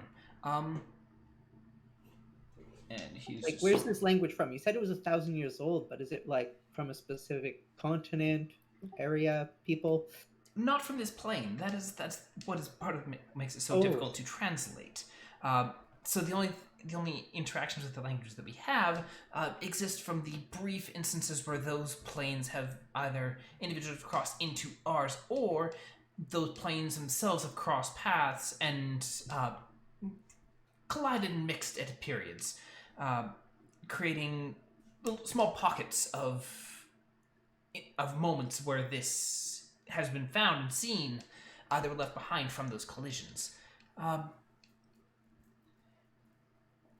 The most likelihood for finding anything of these would probably be ancient ruins. That being said, I've studied many of the ancient ruins around the area in which we reside, here in eastern Kyotera. I have yet to make a venture over to Gathorum or down to Faramore. And Gathorum is this big honking one here, and then Faramore is down here. You also said you've never been to Elrosh. And Elrosh is where we found the first one. Could it be possible to find more there? It's quite possible. I have, sadly, a very limited amount of knowledge of the eastern side, the eastern continents. There are many ruins in Gathorum that are thousands of years old. The biggest trouble there is the orcs, especially in northern Gathorum. Probably why most of those are ruins and not still intact. Southern Gathorum, you have a very wide range of species, some of which may have, in fact, paused over from the from other areas as well. Ooh. Okay, so I assume you're telling me this because you think an expedition to one of these places could result in more blueprints? Quite possible. Yes, if you're going to go to Gathorum, beware of the orcs. There are a lot of them, and most of them are not friendly. How interested are you in going in an expedition? I, alas, do not have the constitution to make large, long trips like that. I'm much better suited and much more inclined to be studying with the books, the tomes, the knowledge that have been provided. That being said, if you do find more information, more tomes, or more blueprints, I would be happy to help you attempt to translate or at least be able to try and point in a direction to help translate them. Though that does take time. Even with the even having access to the Grand Librarian's collection, it's still quite a lengthy process to translate even just these 2 ingredients out of the 3. Okay, fair.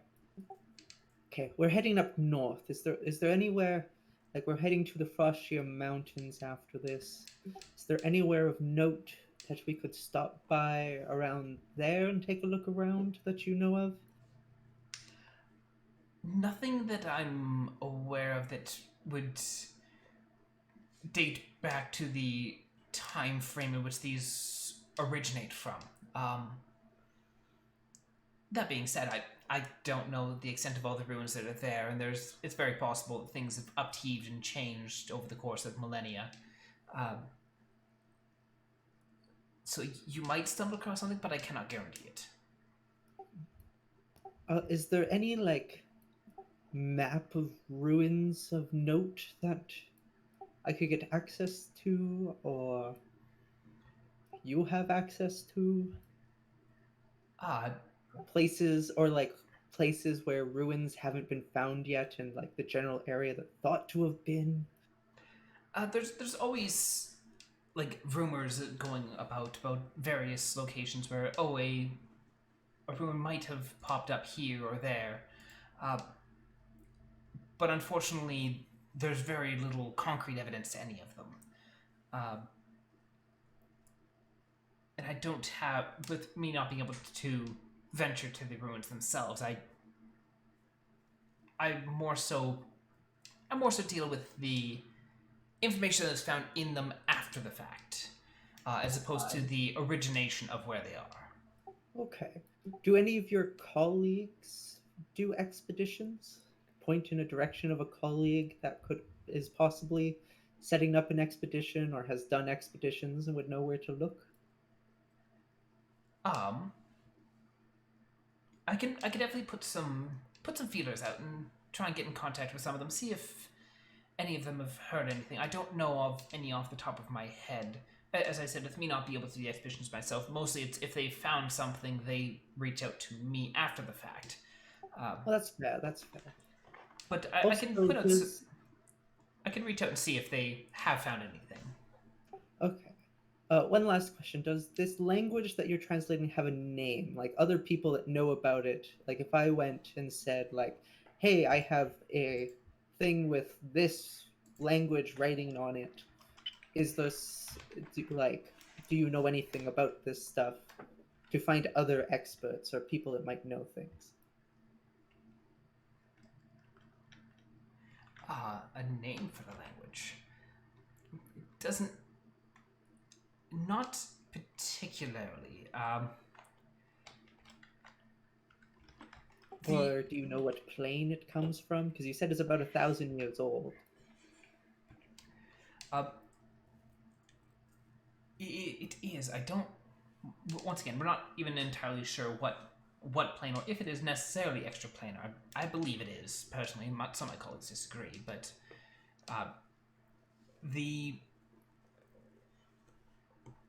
if I had to... Actually, kind of like flipping through some of his notes, is like... One of my colleagues did mention a word that he used to describe it, and he's like pulls up another big dominant thump on the table and is flipping through it. It's like pulls up a letter and he's kind of scrolling through it. He called it an Alvarinth discovery, and it was a ruin that had some of the runes that are on the Alvarinth? Alvarinth. ALVORINTH.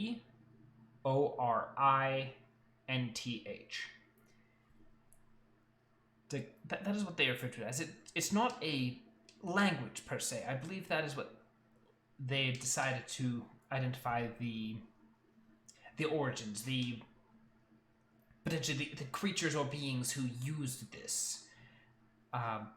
Okay. But I don't know whether or not that has been a published name or simply a nickname that they gave it. Well, this is definitely somewhere to start. how long would it take you to contact your colleagues and stuff? Would it be in the next week and a half-ish that we're still in town, or should I give you contact information for Amonodel? Contact information would probably be best, because I would have to send the letters out. There's no guarantee of how long it'll take for them to reach them and then get back. Okay. So I start like writing down like our address for Amonodel. It's like, okay, here we go. Yep.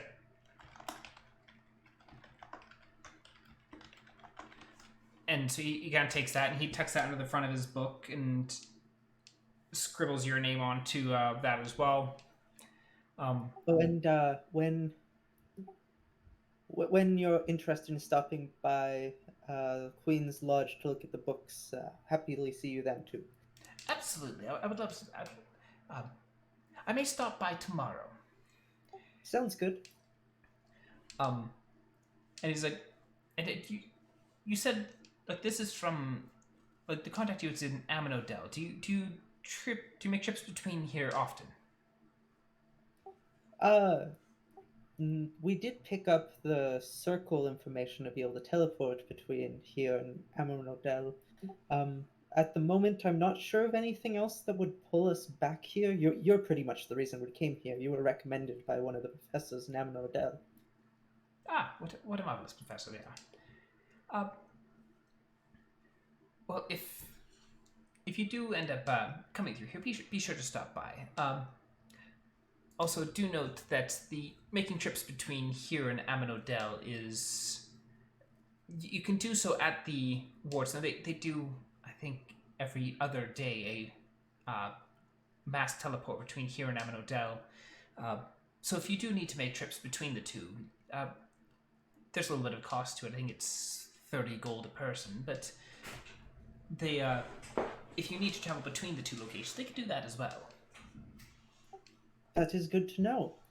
That might be why we couldn't find any cots heading in this direction. Yeah, especially with the... Shoot, now my mind is like, what did I fucking call those things? Eudralis Woods? No, it's like, especially with the Tavarath, the woods have become a little bit less hospitable. So we do see a lot less visitors on foot. That is good to know. And if you've forgotten, the Tavarath are the like elk skull things.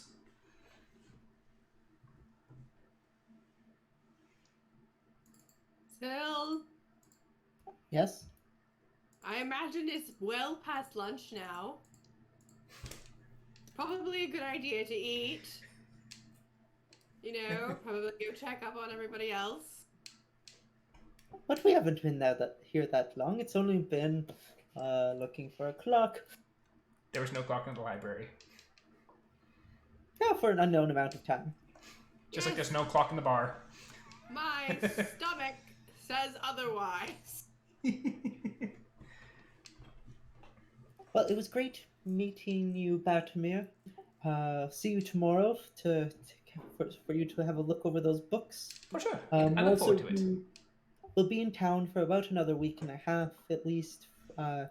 If you find anything else you think is related to the blueprints I'm working on, and then we're heading up north.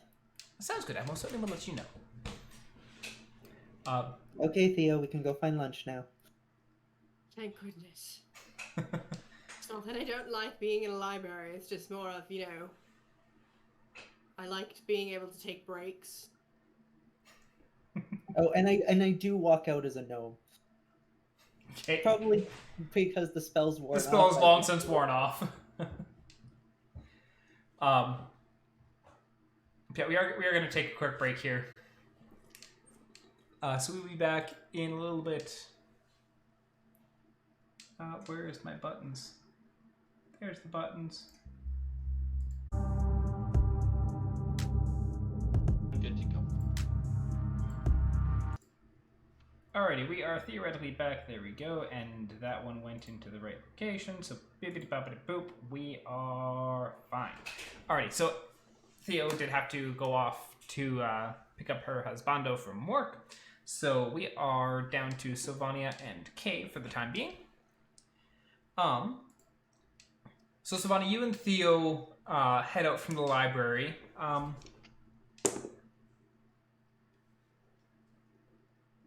The librarian does not. She looks a little bit confused as she sees you going out, and just like takes that look around. What? When did she come in? It's like I didn't hear her come in. Okay, as you arrive back at the Queen's Lodge, or were you heading out to check on other things after you dropped off the gold? So generally, after I was dropping off the gold, I was heading back to the Queen's Lodge so I could talk with my sword a bit more to see what his deal was, because he's kind of broken. So I assume that he might know something about being broken, and I don't normally want to fix things, but I want to fix this sword, mostly so I can use it in combat. But you know, maybe Fair. so that it turns into a Demon King, and then you know what? I have the Demon King owing me a favor. All of these things are valuable options. I don't know what they are yet. But I want to talk to Rue, see if Rue kind of knows what's up with him, Okay. and where we might be able to learn something about his story. Okay. So as you arrive back at the Queen's Lodge, Anna's sleeping peacefully. You do note that the breakfast that was left for her has been consumed. It didn't go to waste. That's appreciated. Yeah, she slowly ate. Like there's like a few like little pieces on there, like a couple pieces of fruit or whatnot that didn't quite get finished. Like there's a bite mark out of one of them, and she's holding the other one in her hand, but still just like asleep on the bed. But as you pick up Rue, you once again have the voice kind of flood into your head. You've returned. Yeah, so I have some questions, mostly because you're broken. I might have answers. There's much I don't remember. Okay, it's gonna immediately go that, well, you are broken, so that makes sense. Do you have any idea of where you broke, or where your pieces of you are? My memories, fragments of past, a wizard, a forge, pain, cold steel, darkness, blood, orcs, hundreds of orcs, an anvil, shatter, darkness, bought, sold, dragon, and then silence, and then you. Well, that's awfully inconvenient. Out of curiosity, do you feel like if a piece of you is around or could be potentially nearby, that you might be able to sense it? Because you feel like, to me, it seems like you are just a portion of a larger whole. So do you think you might be able to sense where other pieces of you may lie? I feel the fragments occasionally pulse, like a slow heartbeat, but they are far off, scattered. Kay is going to ask at a whim, do you feel one of those heartbeats or pulses to the north of us? I do not know. I cannot tell direction. All right. Well, Rue, your goal is to let me know. Kay is going to prop up, and he's going to head to the market to find a scabbard for Rue. A proper one, as opposed to the one that he doesn't quite fit in. Yes, like something more designed based on what I know about Rue, based on the design of the hilt and the first part of the blade. I should be able to assume like the size of what a proper scabbard would be. Yeah. I want to get something that I can properly adhere to my person so that I can commune with Rue all of the time. Okay. So that if Rue senses something is off, or Rue senses that there's a piece nearby, that he can let me know, and I don't actually at the end of every night have to go, Rue, did you notice anything real cool? And then he'd be like, no. Or like, yes, 2 days ago, because you forgot to talk to me last night, you piece of shit. So I'd like to be able to have something that could either grow or support Rue potentially longer term. So Kay is going to, after having this short talk with his potentially evil, potentially good, questionable sword with a very interesting bloody backstory, that he's going to go shopping for a scabbard for him. Okay. As you're going down to the market, roll me an investigation check. Oh boy. Gotta love rolling investigation because I'm so good at it. 13! While you're heading around through the markets, you are able to find a scabbard for based off of the portion of the sword you have. It'll fit snugly into the entry point to the sheath. Because you're not sure how long or how large Rue is as a whole, you're not sure whether this will suit him once completed, but it'll firmly hold what Rue is currently, at least. And so Kay's assumption is 1 or 2 pieces plus, based on Kay's imagination of, well, it's a sword, it's probably broken into 4 or 5 pieces because, I don't know, this is Kay's imagination we're talking about here. Yeah. That's just generally, if you're going to break a sword that could talk into pieces, 4 or 5 seem reasonable. That Kay's goal is if he gets 2 or 3 pieces, that Rue is still functional and at least equipable into the sheath.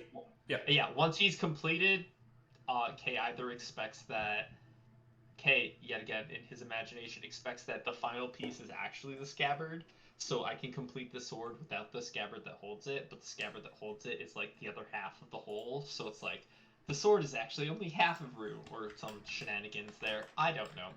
But, whatever that is, Kay feels like solving the scabbard, like a proper scabbard for the sword, will come later, because he doesn't have enough information on that, but mostly he wants to be able to, it to work longer term, but not permanent. Yeah, it makes sense. And you're easily, based off of what you're kind of figuring, like with it being a long sword, based off of the hilt, that it'll hold several pieces of Rue, and then if you find the whole thing, or you may need to acquire a scabbard at that point, or as you said, like maybe the last piece is the scabbard, something like that. But this will last you for most of Rue's completion, you figure. Cool. What does that cost me? That is going to cost you 1 gold for Perfect. a mundane scabbard for Rue. All right, cool. Since at this point, Kay knows that it's early afternoon at this point. Yeah. Annah's drunk in bed. All of the things Kay cares about were the dragon, and the other thing, the dragon parts, which are all being worked on, but give or take, we're about a week plus out. So we're looking at a week or 2 weeks we need to spend here. Kay is going to casually wander around Galanath, use his map to see if there is a fighting pit or a tournament-based area of which he could potentially travel to or go to check out, see what the competition's like, see how the world that isn't fighting Saul looks like, because Kay is casually interested in the fighting pits world without Saul, to see what that kind of looks like. And also, because Kay is looking to expand his underground transportation business, Kay is going to look into magical teleportation, because I know the group did that and found out the runes and kind of the schedule for that. Yeah. So Kay is going to inquire about like what the transportation timetable is and what like hopping back and forth between them is, and if it could be like super casual, like he can just be like whoop if he has like transportation if he has the gold or if he has his own circle, like kind of learn to be more informed about what the requirements are for transportation magically are, because Kay doesn't know that yet, and the cost of that is the cost of doing business. Yeah. So particularly looking into the teleportation, and Sylvania had found this out, or Sylvania and Theo had found this out while chatting with Bashmir. Every 2 days, there is a teleportation from Galanath to Amanodel. It costs 30 gold per person for that trip.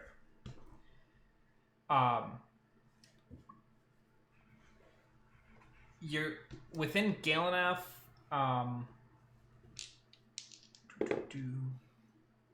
Roll me a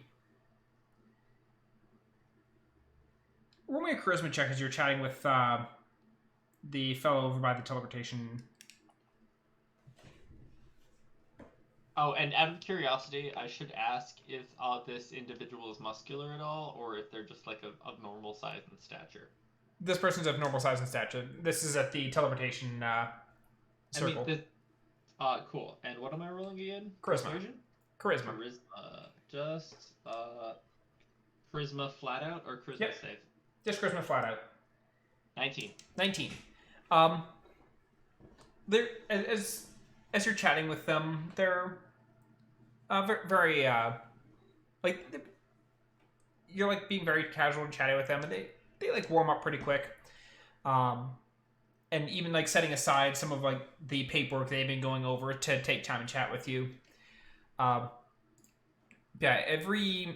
It's 30 gold to travel from Galanath to Amanodel, and they do a transportation every 2 days. That route, and going from Amanodel to Galanath, there's usually a trip once every week. If there are more than 10 people going. If it's under 10 people transporting from Amanodel to Galanath, the trip gets cancelled. And so, on average, it actually ends up being about once a month. The Amanodel will do a scheduled trip to Galanath. And it's just due to cost and maintenance of the teleportation circles on both sides. So they attempt to not do like a lot of small trips from Amanodel, just due to how many locations it does have to teleport out to. Yep. Amanodel also does have teleport links to various places. The further away it is, the more it does cost, though. Cool. And then the final, like, kind of in question is, like, if we have a personal location portal that we maintain personally, because that's kind of our ultimate goal here, is to have one in our own Mage's Tower. Like, what is personal trips worth? And, like, are they cheaper? Are they more expensive? Or, like, what is the business venture there? So teleporting from a personal teleportation circle to Galanath is 50 gold, and that is the casting cost of the teleportation circle. The going from Galanath to a personal teleportation circle is also going to be a 50 gold total. So it's, if you have 8 people going, it's 50 gold. If you have 2 people going, it's still going to be 50 gold. The 30 gold is teleporting to one of the established ones. Yeah, via the generic, right? Yeah. So, just to clarify, because I'm actually writing down notes. God forbid I don't do that, but we've established this already. If we're using general teleportation circles, like each city has one, it's charged by per person. Correct. But to each city personally, at least this is my assumption, it's a flat rate per location to and from your personal establishment, correct? Correct. And yeah, so like if you're traveling to the party's personal teleportation circle, it'll always be 50 gold whether you're leaving or returning. Cool. But then from city to city, the prices may vary depending on how far away you're teleporting, and it's more so just because they can. Because at that point, they're providing public service. It's like taking a bus to Calgary versus taking a bus to Australia. Yeah. No, that's entirely fair. Quick question of the DM, because Anna's not here. Did Anna contact... I recall Anna potentially contacting Cran about the bar. Yes. Do we know... did we get a response, or do we know if Cran agreed to... Anna sent that letter right before you all left. The letter basically said that we're going to be gone for a while. We're not sure when we're going to be back, but when we get back, we're going to be trying to set up the bar and come up. And if you want, you can come up work at the bar. You would not receive a reply from Cran because you haven't been back to Ammon Hotel, so you don't know if there is a reply from Cran. All right, cool beans. So, that being said, the letter would have already reached Cran in the time it took you to get out here. all right, cool. Hold on. I'm gonna take a quick look. Cool. Okay, cool. I can't afford... Kay cannot afford what he wants to currently invest in right now with the tower, obviously. Or at least for obvious reasons, which is okay. So at this point, what Kay is going to do is Kay is going to look for a job board that revolves stupid shenanigans around town, like just delivering packages, parcels within the city limits, just checking, stopping off at bars or wherever potential job boards could be located, just for general travel around the city, because as we know, Kay wants to get his business off the ground, and wherever he has to spend weeks worth of time is obviously a way to make a quick buck, so he might as well do some side hustles along the way of doing some delivery or some engagement. Yeah. And actually, with you commenting on not having enough to get the mage tower as far as you're wanting, and this is also why I'd asked whether there's intent of making a trip back to Amanodel, because the build, there's the build times involved. So the mage tower has to be built first before you can even start on the teleportation circle. Yeah. And so you're already looking at a time slot there,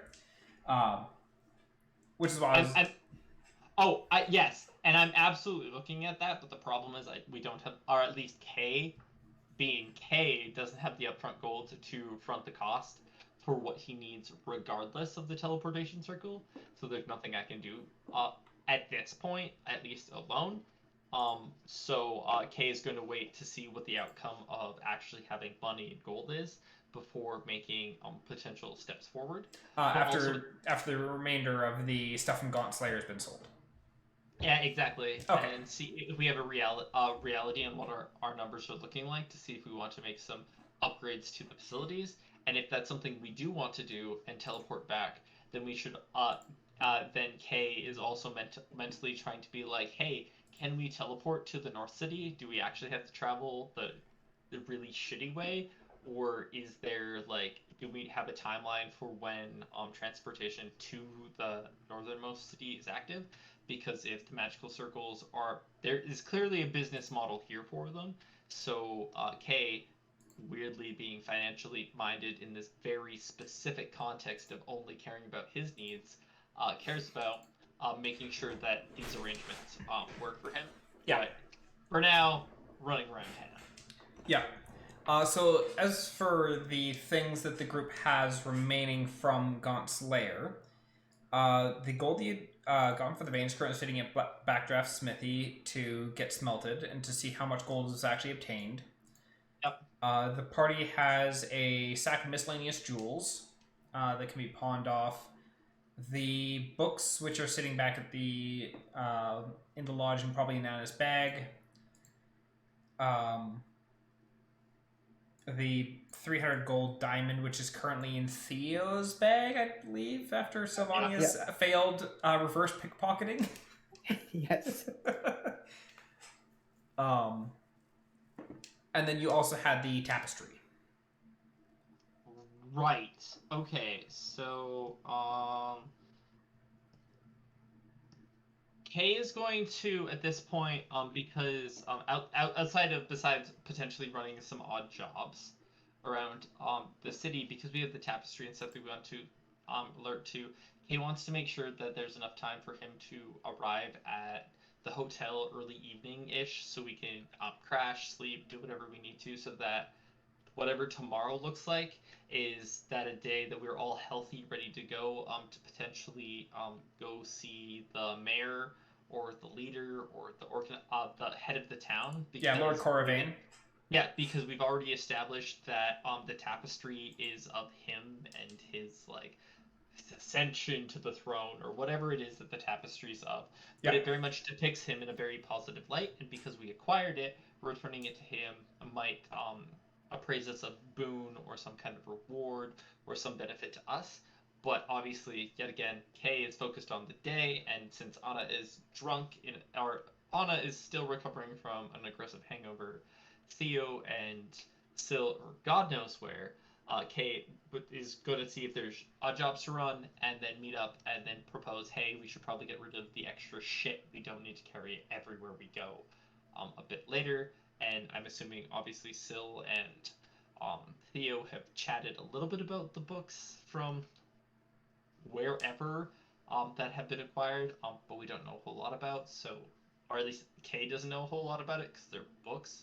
Fuck books.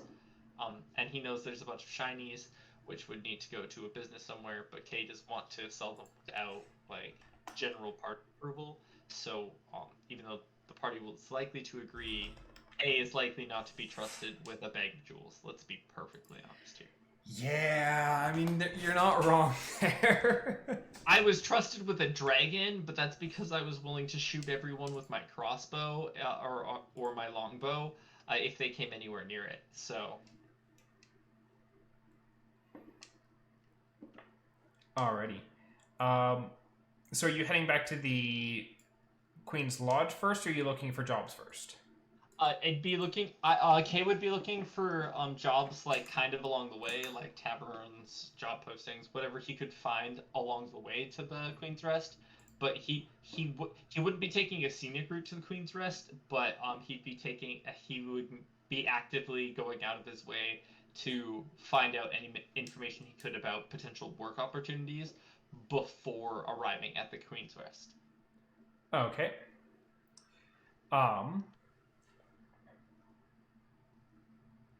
So as you're checking out various job boards on your way back, roll me a investigation check.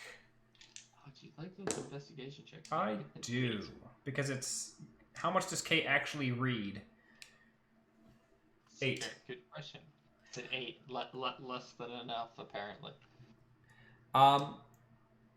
So as you're going along, you're not noticing a whole lot that's in particularly piquing your interest. However, you do see one posting that mentions Dorisk, which is a city to the north. It's the city we're planning. It's the city we're intending to travel to either by wagon next in the stupid, crazy haunted forest that we have to go through to leave, or either by magical circle. We haven't really decided yet, but yeah, that's the place we're going next. Absolutely. Yeah, and it is a delivery.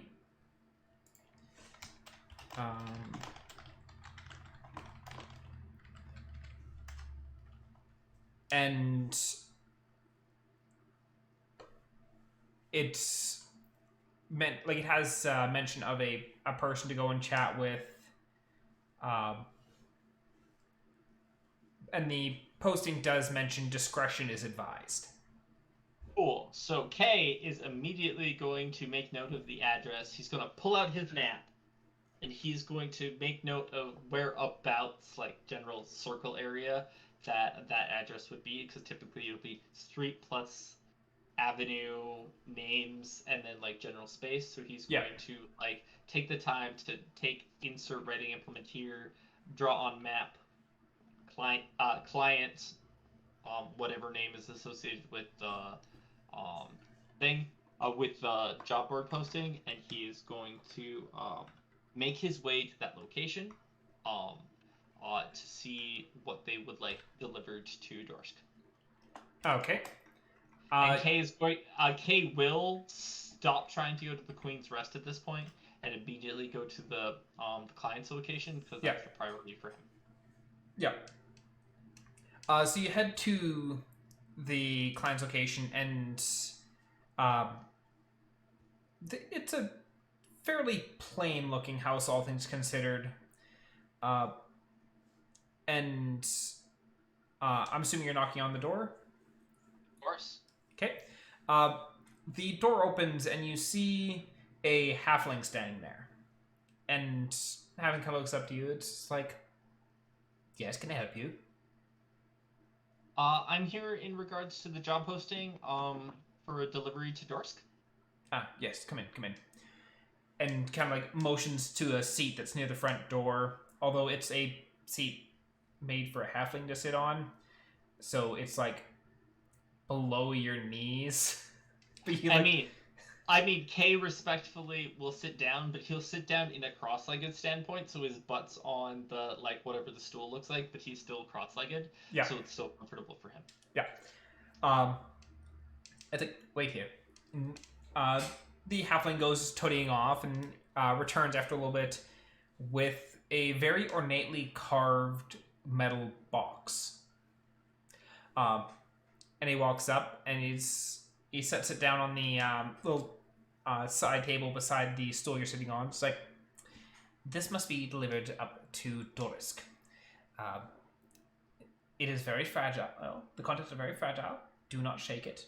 Do not bash it around. It is very important it arrives in one piece.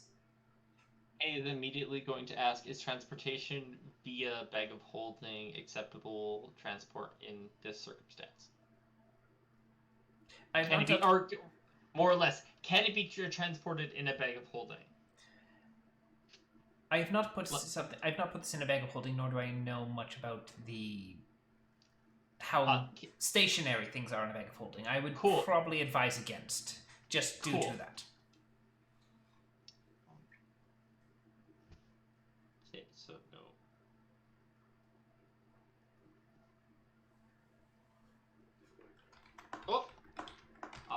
Case can be like, all right, cool. So, and he'll scroll out a note that has a name and an address to bring it to, and the name is Tiberant. Tiberant. Tibberant.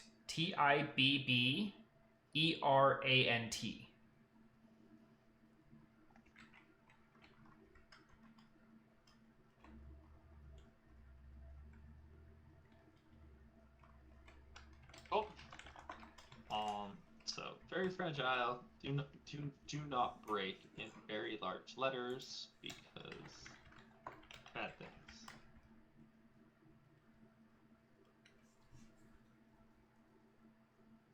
Then Kay is going to be like, all right, cool, and Kay is just going to confirm the payment for this job. If it's on delivery, if there is just an advanced fee for travel expenses or what have you. He hands you 5 gold as a preliminary payment, and another 15 gold will be paid upon arrival.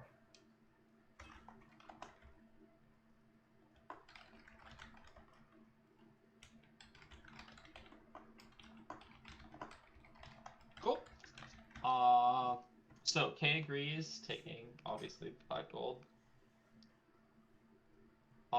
And then Kay is just going to double back to the teleportation mage's circle to double check on what transport fees would be from Galanath to Dorsk, as well as from Amnodel to Dorsk, depending on whatever our travel situation looks like. Galanath does not have transport to Dorsk. But I assume Amnodel does. Amnodel does. Amnodel is a capital city, which means it has a lot more access points. Yeah.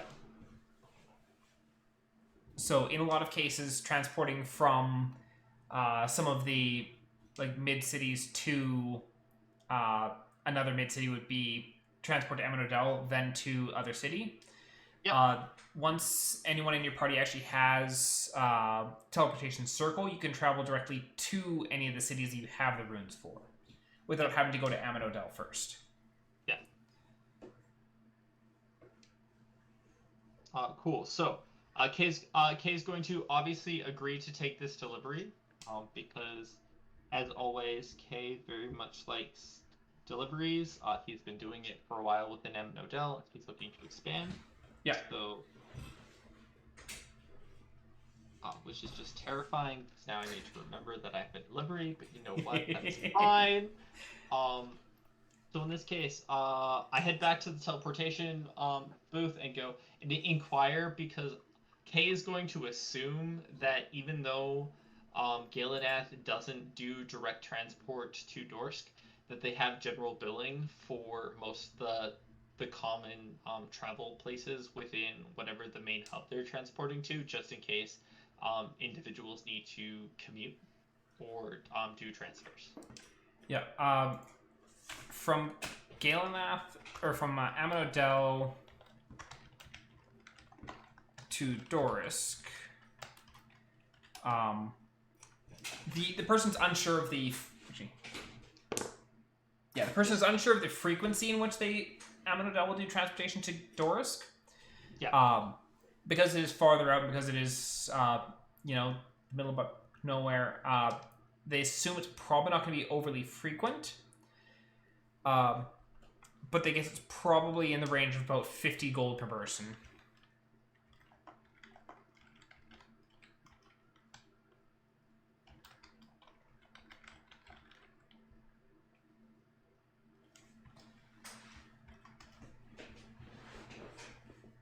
Because half our party isn't here, I have to double check, but I'm pretty sure the party's already done it. Has the party already obtained the magic circle information for this location? For Galanath, sure. Yes. Annah had already collected the teleportation runes for Galanath. Perfect. Yep. Just needed to double check. Yep, that has already been done. Entirely sure. Cool. Yeah, also, to obtain the runes for a city, there is a cost associated with it. Yeah, which I believe Annah paid for. Yeah. Yep, and it's the kind of thing where once you've bought it, only one person in the party needs to buy, you get the set of runes, and then your party will have access to that. All right, so, cool beans. Yep. Cool beans. So if that's the case, Kay's agreed. Obviously, he's going to take care of this ornate metal chest, and he's going to head now that he has a job, because Kay having jobs I have stuff to do. I'm important part of my business plan, my greater entrepreneurship, as Kay has apparently decided to have. He is going to head back to the hotel to meet up with the party, to kind of rest for the night, relax for the evening before we inevitably plan to head to return the tapestry to the leader of the town. Obviously, Kay is going to propose this idea to Syl, who's the only remaining member of our party here tonight, and to see if there are any drastic complaints between this, but honestly, I don't think so. Syl, are you against us returning the tapestry of the leader of the city to the leader of the city? Not if he pays us. Cool. So that's clearly clearly Kay and Syl's intent is to be rewarded for returning the thing that the dragon took. And Anna's gonna be drunk in a bed and not have a say. And Theo's gonna be like, it seems logical that upon returning something, we get something in return for the services which we have provided. So as Theo's such, now Spock. It seems perfectly logical. Yes, exactly. So as such, this seems like a logical action of which we are going to take. And so we're all gonna pass the fuck out for the night, and at about 10 a.m. ish, after having breakfast and everything, I feel we're going to head towards the mayoral accompaniment or building or place. The big keep on the college northeastern side of the city, yes. Yes, and we're going to be carrying this big ass fucking tapestry. Kay is going to be carrying it actively on his shoulders. Like, because I'm assuming it's rolled up for It is sake rolled. of travel or what have you. Just going to be carrying this gigantic ass piece of shit on his shoulders with probably the help of, I guess, Theo, which is ironic in stance, but like my other options are one of the half, like my height people. The half pints. So, or dog. I am a couple inches away from being a tiny creature. Yeah, so like the other option is having Syl sort of support me while riding on dog. Regardless, I think we're going to head to the keep after all of that shenanigans is done. Obviously, I'm going to account for the 7 gold per breakfast per individual, which is 7 silver. Gold.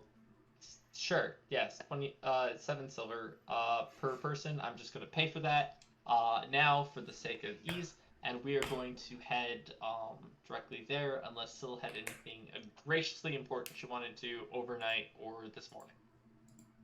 I don't do well with meeting lords and mayors and stuff. I have been told I shouldn't do it, so I should try to sell this jewelry. Kay is going to be like, huh, Anna, go with Syl, just to make sure you're the merchant after all. I'm gonna take Theo. I also am sort of a merchant. Just because I make my stuff and then sell it doesn't mean I don't know how to make money. So does Anna, technically. Anna makes mead. Yeah. So yes. Don't do that. So Kay is going to turn to Syl and be like, 2 is better than 1, just in case someone tries to make a fool out of you. I don't think they would succeed, but having a friend along, why not? And then I'm going to take Theo, obviously, because I need an intelligent and not sassy adult with me, because I'm going to meet the Lord of the City carrying his fucking tapestry that we cured from a dragon that stole it from probably him. I'm not entirely sure, but we're about to find out. Alrighty, and we'll find out next session. Dun dun dun. Dun, dun, dun, dun. Yeah, we're gonna call it a night here. And yeah, next session we'll start out where Theo and Kay are taking the tapestry to Lord Corvain's estate. Anna and Sylvania are selling the jewelry and the jewels and all that kind of fun stuff. And then that'll give the party the opportunity to see that, okay, what is the money situation, what is the next step they want to do, as well as Batamir stopping by at some point to take a look at the books. Yeah, absolutely. It sounds awesome. I'm super excited to see what happens next. I'm really desperately hoping Theo is mentally prepared to try to do business, to try to exchange a tapestry for the support of the Lord, or the land kind of overseer, so that could be fairly interesting, or complete and utter chaos. I'm not entirely sure which. Your reward is a random acre in the woods that is filled with those creepy skullhead things. That's just, super fucking haunted. That's great. Let's be honest, none of us want that. I'm pretty sure, actually, Kay's goal is to not try and fucking travel to the next location. If it's all humanly possible. I do not want to wagon our fucking ass for another 3 or 4 sessions. Can we not? Can we just teleport there? It's doable. We have enough money. Yet again, No, we don't. says the person whose money was doubled because of a wild magic. And then it was spent. That's irrelevant. We also have a bunch of money that we haven't quite determined yet, and we could definitely travel, go to Amnodel, get some upgrades, and travel again for our next location. Per person? No thanks. Not 90 gold per person, 30. Come on. It was on 30 now. to get to Amnodel, and then 50 to get up. Oh, whoops, that's still not 90. I mean, yes. 30 gold per person? Yeah, we still have enough from the mining that we did to get an upgrade to our facilities, plus travel without But we'll really need the other hurting two people ourselves. here because Sylvania Yes. says no. Sylvania it's says why no. it's also why I'm Kay is calling a- it for the night. Yes, Kay is entirely in support of this idea because it's not multiple nights in a in a wagon again. Also trying to get through the forest, which took us multiple sessions. So I don't want to try and do that again as a player. And second, because also Theo is a little bit worried about or not Theo. Kay is a little worried about Mama Bugbear, and because apparently our next quest beat, our main quest beat is in the north, which was where Mama Bugbear headed for most recently, with at least the nearest to the project. That's why we're heading there. We're heading to meet. Kay is worried Oh, about okay. Mama Bugbear. So, like, the most efficient way of getting to Mama Bugbear seems potentially based on teleportation. Or at least we can head back, upgrade our shit, and then, like, yeet our way across the continent. And I'm all for yeeting my way across a continent now, because I know more about teleportation than I did when we left by wagon, which took us in human Earth player time, like, the better part of a couple months. But we're also looking out for ruins and stuff. We might find stuff on the way. Oh, I'm not denying that. I'm just saying I like the idea of teleporting to Dorsk. Also, business. Yeah. Also, I also need to find wolves, ice wolves things.